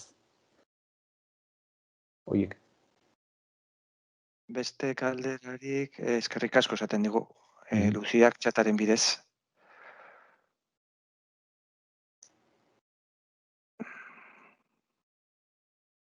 Beste galderarik, venga, animatu, seguro dakazutela. I'm sure that you have some question that you would like to take to ask to Bryn or take advantage of this opportunity because it's not easy to have Bryn with us today, at least virtually, but... Mikel, ni galdetuko nioke, intzulizazun mesedez. Vale. Aspaldian, hasi ginen gu ere pixkat egiten hausnarketa zan, ezta? Iardura fisikoak bai baduela osasunarekin zer ikusi handia, bai? Beraiek noizbait landu dute beste osasunen beste arloren bat, hau da, jarduera fisikoak eragina duen bezala osasunengan beste elikadura adibidez, edo kontutan izan dute hori baita ere horrelako jarduerak antolatzeko edo zer ikusiazu duen beste zerbait, berdintzait zer esan daiteke gu dazkagu lau arlo planteatuta, beste arlo horietan adibidez lanik egin dute? Rafa would like to ask you, Bryn, if you are working in some other part of some other perspective from the health. I mean, you are working in physical activity, but are you doing something related to nutrition, for instance, or some other ideas related with health, or is just physical activity always when you are working with the schools? It's kind of interesting at the moment. Where I am in Yorkshire, there's a city called Bradford, and it's a real eclectic mixing pot of British white, East European and Pakistani children. So we've got this issue in Bradford with children going to school in the daytime, and then they go from there to the madrasa or the mosque school to learn the Quran. Yeah. So these children are sitting down in the school and then going to madrasa, and they're sitting down for 90 minutes. So the madrasa leaders, the mosque leaders, in conjunction with the local hospital, have brought me in to devise programs whereby they can learn the Quran in a physically active way, and also ways to break up that sitting down time. But you're right in terms of nutrition is key.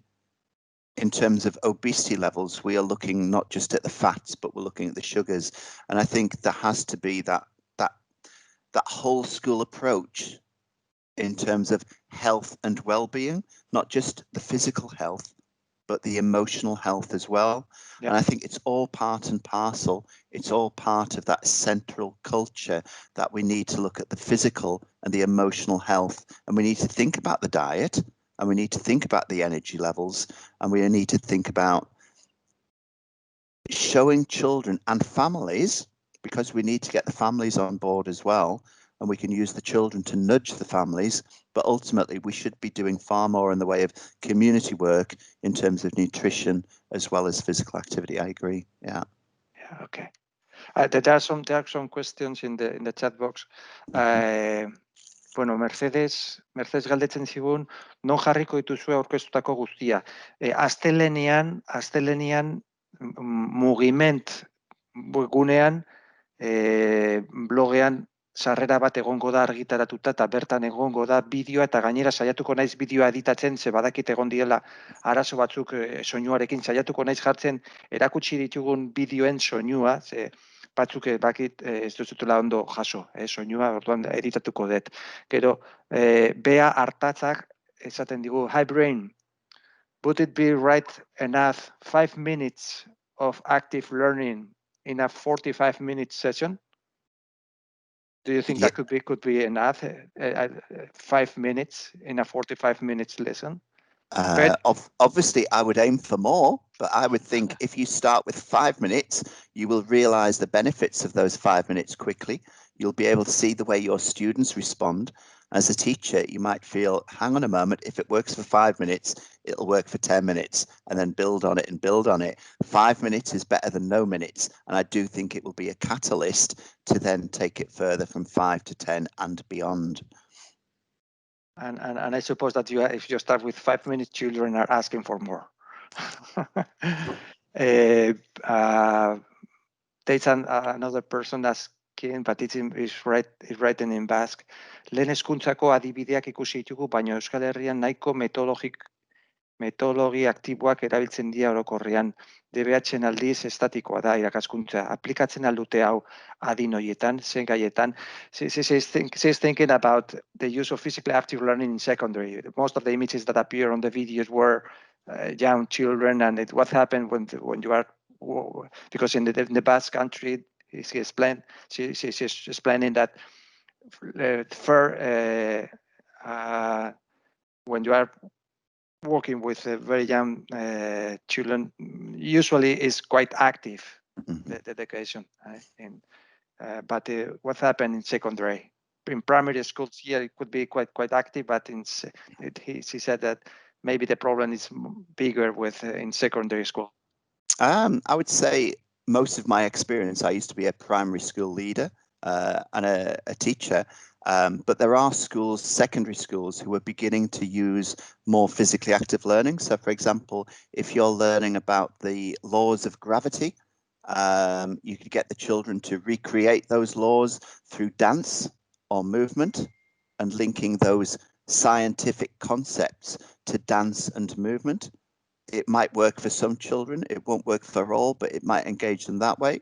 Another simple way would simply be to use, say, QR codes, and position QR codes around the classroom or the outside area, so the children go from one station to the next, and then you can link your learning for science, geography, history. Silvia galetzen zuela, Rafa, ia zure eskolan adibidez, Brynek erakutsitakoa ze implikazio izango luke, ulertzen dut nola erabili. Ba, ez Silvia zuzeu galdetu, edo norbaitek galdetu nahi baldin badu, ireki lasai mikrofonoa eta galdetu, idatzi beharrian txatean, baina joango naiz irakurtzen. Bai? Bai, Silvia, gota. Kaixo, Silvia.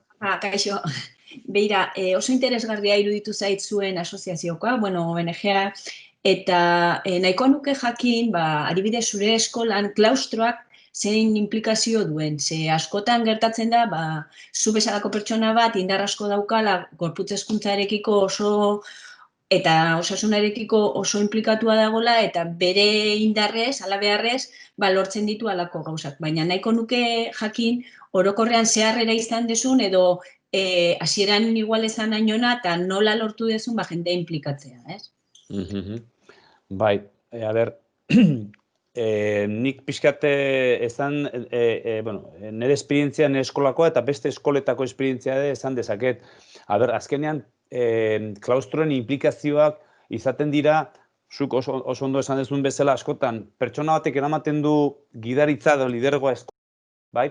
Baina gero, bai nik eta gure antolakuntza egiten dugunean eta hitz egitegunean pixkat, zen izango litzate modurik hoberen hori egiteko azkenean da batzar bat egitea, non parte hartzen duten batzar hortan, noski, irakasleek, baita ere familiek, eta batez ere zuzendaritzak. Hau da, zuzendaritzak bere gain hartzen badu erantzunkizuna, olako osasun plan bat aurrera eramateko, bera izaten da azkenean ardura hartzen duena, osasuna txertatzea, lehen esan dudan bezala, pekean, hau da, plan edukatibo zentro hortan osasuna itxatxita daukagu, beraz, badakigu hori ere landu behar dugula. Eta orduan, implikazioa, askotan izaten da, zuzendaritzen implikazioen arabera.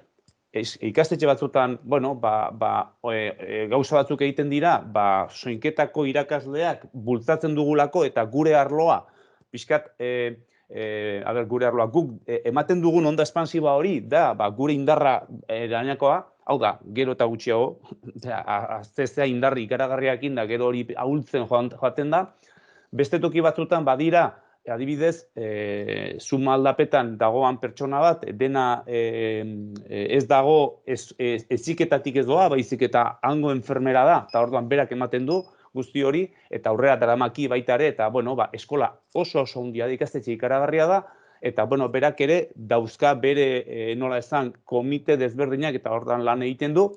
Nire eskolan adibidez, indarra handia hasieran izan genuen, da oain pixkat, ni ere ahultzen ari naizen einean, indarra galdu egiten du. Horregatik, komenigarri izaten da, ez bakarrik pertsona batengan eukitzea. Eta nik beti izaten duna da. Osasunak ez du bakarrik soinketako gorputz hezkuntzako irakasleak lantzen. Matematikakoak, oaintxe bertan adibide daukagu, oaintxe bertan matematika eta ingelerakoak ere landu dezakete, eta horregatik transversala izan behar du, eta itxetxita joan behar du, bere, ez dakit nola esan, integrazioa lantzen dugunean bezala, koedikoazioa lantzen dugunean, guzti hori hizkuntza lantzen dugunean, osasuna txertatu behar da hortan, eta horregatik izaten dut denon lana da, denona. Eta ez bakarrik da komunitate edukatibo guztiarena, argi izan. Ez da bakarrik eskolaren irakasle edo ikaslena, baizik eta komunitate edukatibo guztia, familiak ere parte hartu behar dute. Ze benetan aberazgarria da, familiak sartzen direnean, ordun bai daukala honek indarra.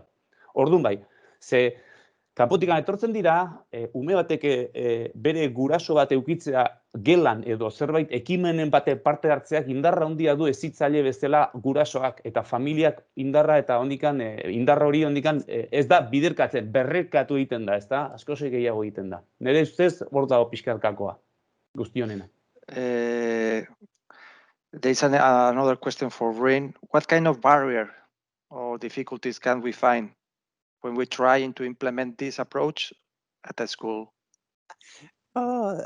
Good question. We've asked teachers this question before.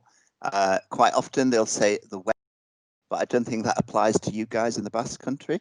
Yes, that's just the same. Worse than you. Take into account that, for instance, in my city, it rains more than in London. Okay, then. Other barriers, time and pressures from school leadership teams. They seem to think that English and mathematics is more important, and quite often those physically active learning sessions and PE sessions get put to one side. So pressures, time, and sometimes teachers are fearful of taking learning outside. They're a little bit scared to take the learning outside because they think they will lose control of the children and the children won't behave well.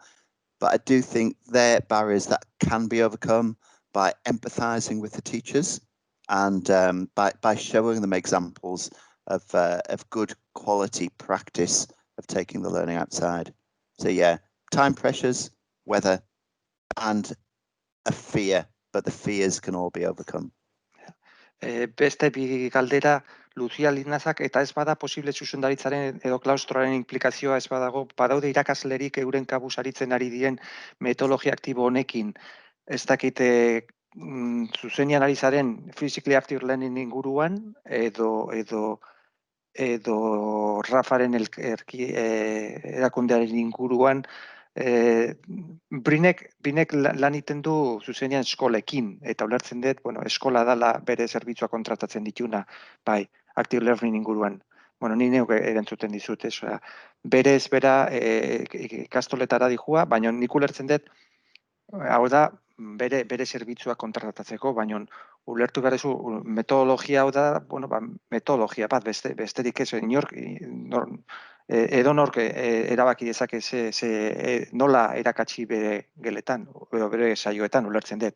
Eta gero mendakatu nitxer, guen piztu dula bere pantalla, eta banoa zure galderara, galdetzen ari zinean Dafisen inguruan, nitxer. Bai hori da, entzuten da?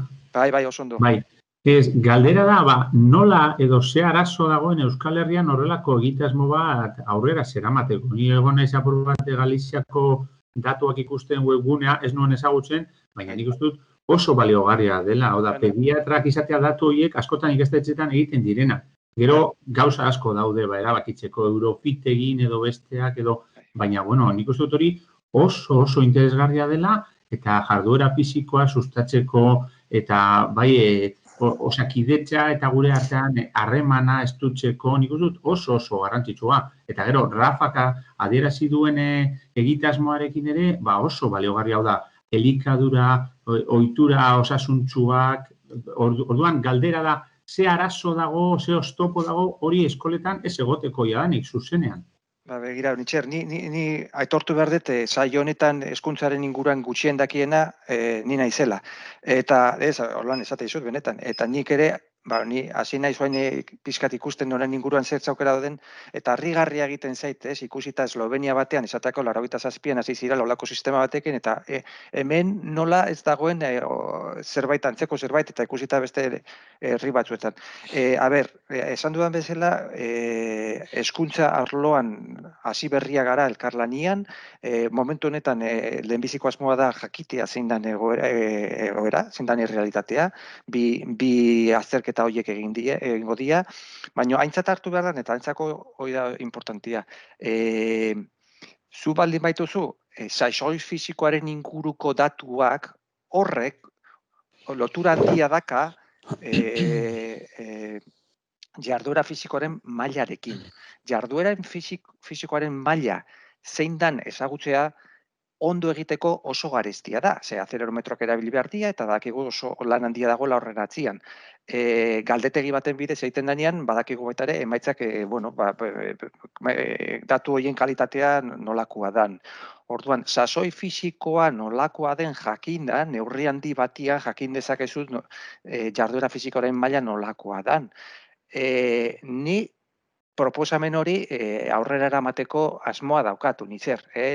Gure zuzendaritzatik, elkarlanian hasiko gara hezkuntza sailarekin, eta nik uste dut beti ere irakasleen aldetik onuragarria dela ulertzen baldin. Baizute, nik zalantza hori daukat, badakit batzutan dagoela arazo bat, lotzen baldin bada proba batzuen emaitza ebaluazioarekin. Argi dago. Baina gauza bat da, probak pasatzea eta beste gauza bat da ebaluazioak gero, notetan jartzen dena zeren inguruan dijuan.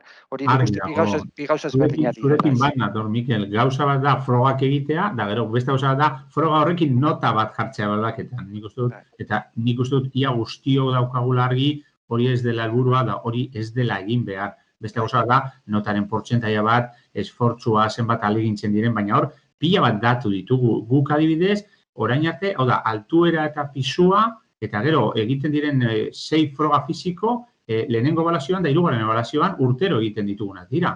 Eta horiek ikastetxe guztietan edo askotan egiten badira, plataforma bat jartzen badu Eusko Jaurlaritzak hezkuntza sailak hor datu hori sartzeko eta zuzenean kudeatzeko ziurtasunez eta bermatuta ikasleen eta konfidentzialtasuna medikuak ikusiko duela bakarrik eta bat. Nik uste dut hori oso onuragarria izango litzatekeela eta bultzada ikerketak egiteko eta datu fidagarriak oso.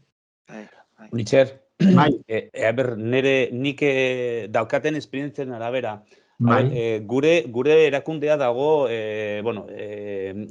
formakuntzak ematen ditu, estatu osoan. Eta estatu osoan zabalduta gaude, eta bakoitzean formula eta eredu desberdinak egiten ditu. Naiz da azkenean formakuntzak izan eta azkenean nor kontratatu edo nor den formakuntza hori eskatzen duena desberdina da. Adibidez, hemen Euskadin, hasi ginen, kristau eskolatik, pentsasazu, kristau eskolako ikastetxeak garelako ginelako momentu batean, eta hasi izan, enkargu bat elkarrekin juntatu zian, gure erakundea eta kristau eskola, eta beraien formakuntza plataforman sartu ginen, da hortik hasi ginen egiten. Geroztikan, hemen Euskadin ere eskola publikoa sartu dira gure formakuntzan. Hemen Oriokoa, adibidez, Zaragoeta sartuta dago eta iaz urrea lortu zuen. Lehen ahaztu zaitez Bizkaikoak galdetu diate. Baina beste toki batzuetan, adibidez, Castellanen eta han dira adibidez, udaletxe batek eskatzen dio gure erakundeari herrialde hortako eskola guztietan implementatzea horrelako planak. Eta orduan hori ja ordaintzen du adibidez udaletxeak ordaintzen du. Ez du eskolak ordaintzen edo momentu batean jaurlaritzak ordaintzen publikoa balitz bezala baizik eta municipioak, herriak, egiten duna da, nahi dut eskola hauei, eta matea, interesatzen zaizue, jode, guri bai denoi, oso ondo, 3 urteetan, formakuntza guzti hori ordaintzen du udaletxeak. Eta beste toki batzutan ere, komunitatea berak ere ordain ditu olako formakuntzak. Piskate, zuri ere piskate, ez dakit erantzuten dudan piskate. Rafa, zergatik esan duen, zergatik hemen ez da egiten, formula desberdina daudela, egiteko gauzak, eta ez duela bakarrik izan behar formula bat. Osea, nahi nuke, jarriko balute eskola guztian derrigortasuna bezala egitea, olako sigilu bat lortzea. Nahi nuke, zergatik, eskola bakoitzak izango lizatekilako guzti honen motore. Osea, nik nire eskolan plana daukat eta plana aurrera emango dut. Baina unitxerrar izan gehien bat, sasoi fisikoa neurtzeko... Lertuet. Rafaren ikuspegia zabalagoa da, asko zabalagoa. Nik esan nahi dut, ekimen konkretu hau da, gauza asko ikastetxe askotan egiten ditugunak, bai LH-en, DBH-en da batxillergoan ere, orduan, aprobetxatzea datu horiek milaka, eundaka ez bakatu. Nik uste dut, milioika datu daudela, eta pena da hor egotea Excel tauletan sakabanatuta ikastetxetan. Eta datu horiek oso erabilgarriak direla, esan nahi dut. Esaterako, Eslovenia momentu enten, Eslovenia handian 2 milio biztanle. Populazioaren erdiaren datuak badituzte. Imaginatu, Euskal Herri osoaren erdia izango genukela, horrek ematen dizu, nolabait, irudion bat, hasi zian, 87an, eta gero sistema honek pixka bat dugu, haizue, denboraz kanpo gaude, barkatu. Ez dakit beste galderarik dagoen, izan behar da oso motza, because we are arriving at the end, so please, if there is any last short question to finish, or there are some jendia esaten nahi da, batzuk joan behar dela, so it's time to finish. Thank you very much, Rafa and Bryn, for sharing your knowledge, and thank you all of you who have been with us these 2 hours. We hope you have enjoyed these talks, and they have been useful to create a workforce that encourages a more active education in the Basque Country. Just to finish, remember that the video of this session and the presentation that we have used are going to be published next Monday in a blog post on the MOOC event website. So thank you very much to all. Have a good day and keep moving.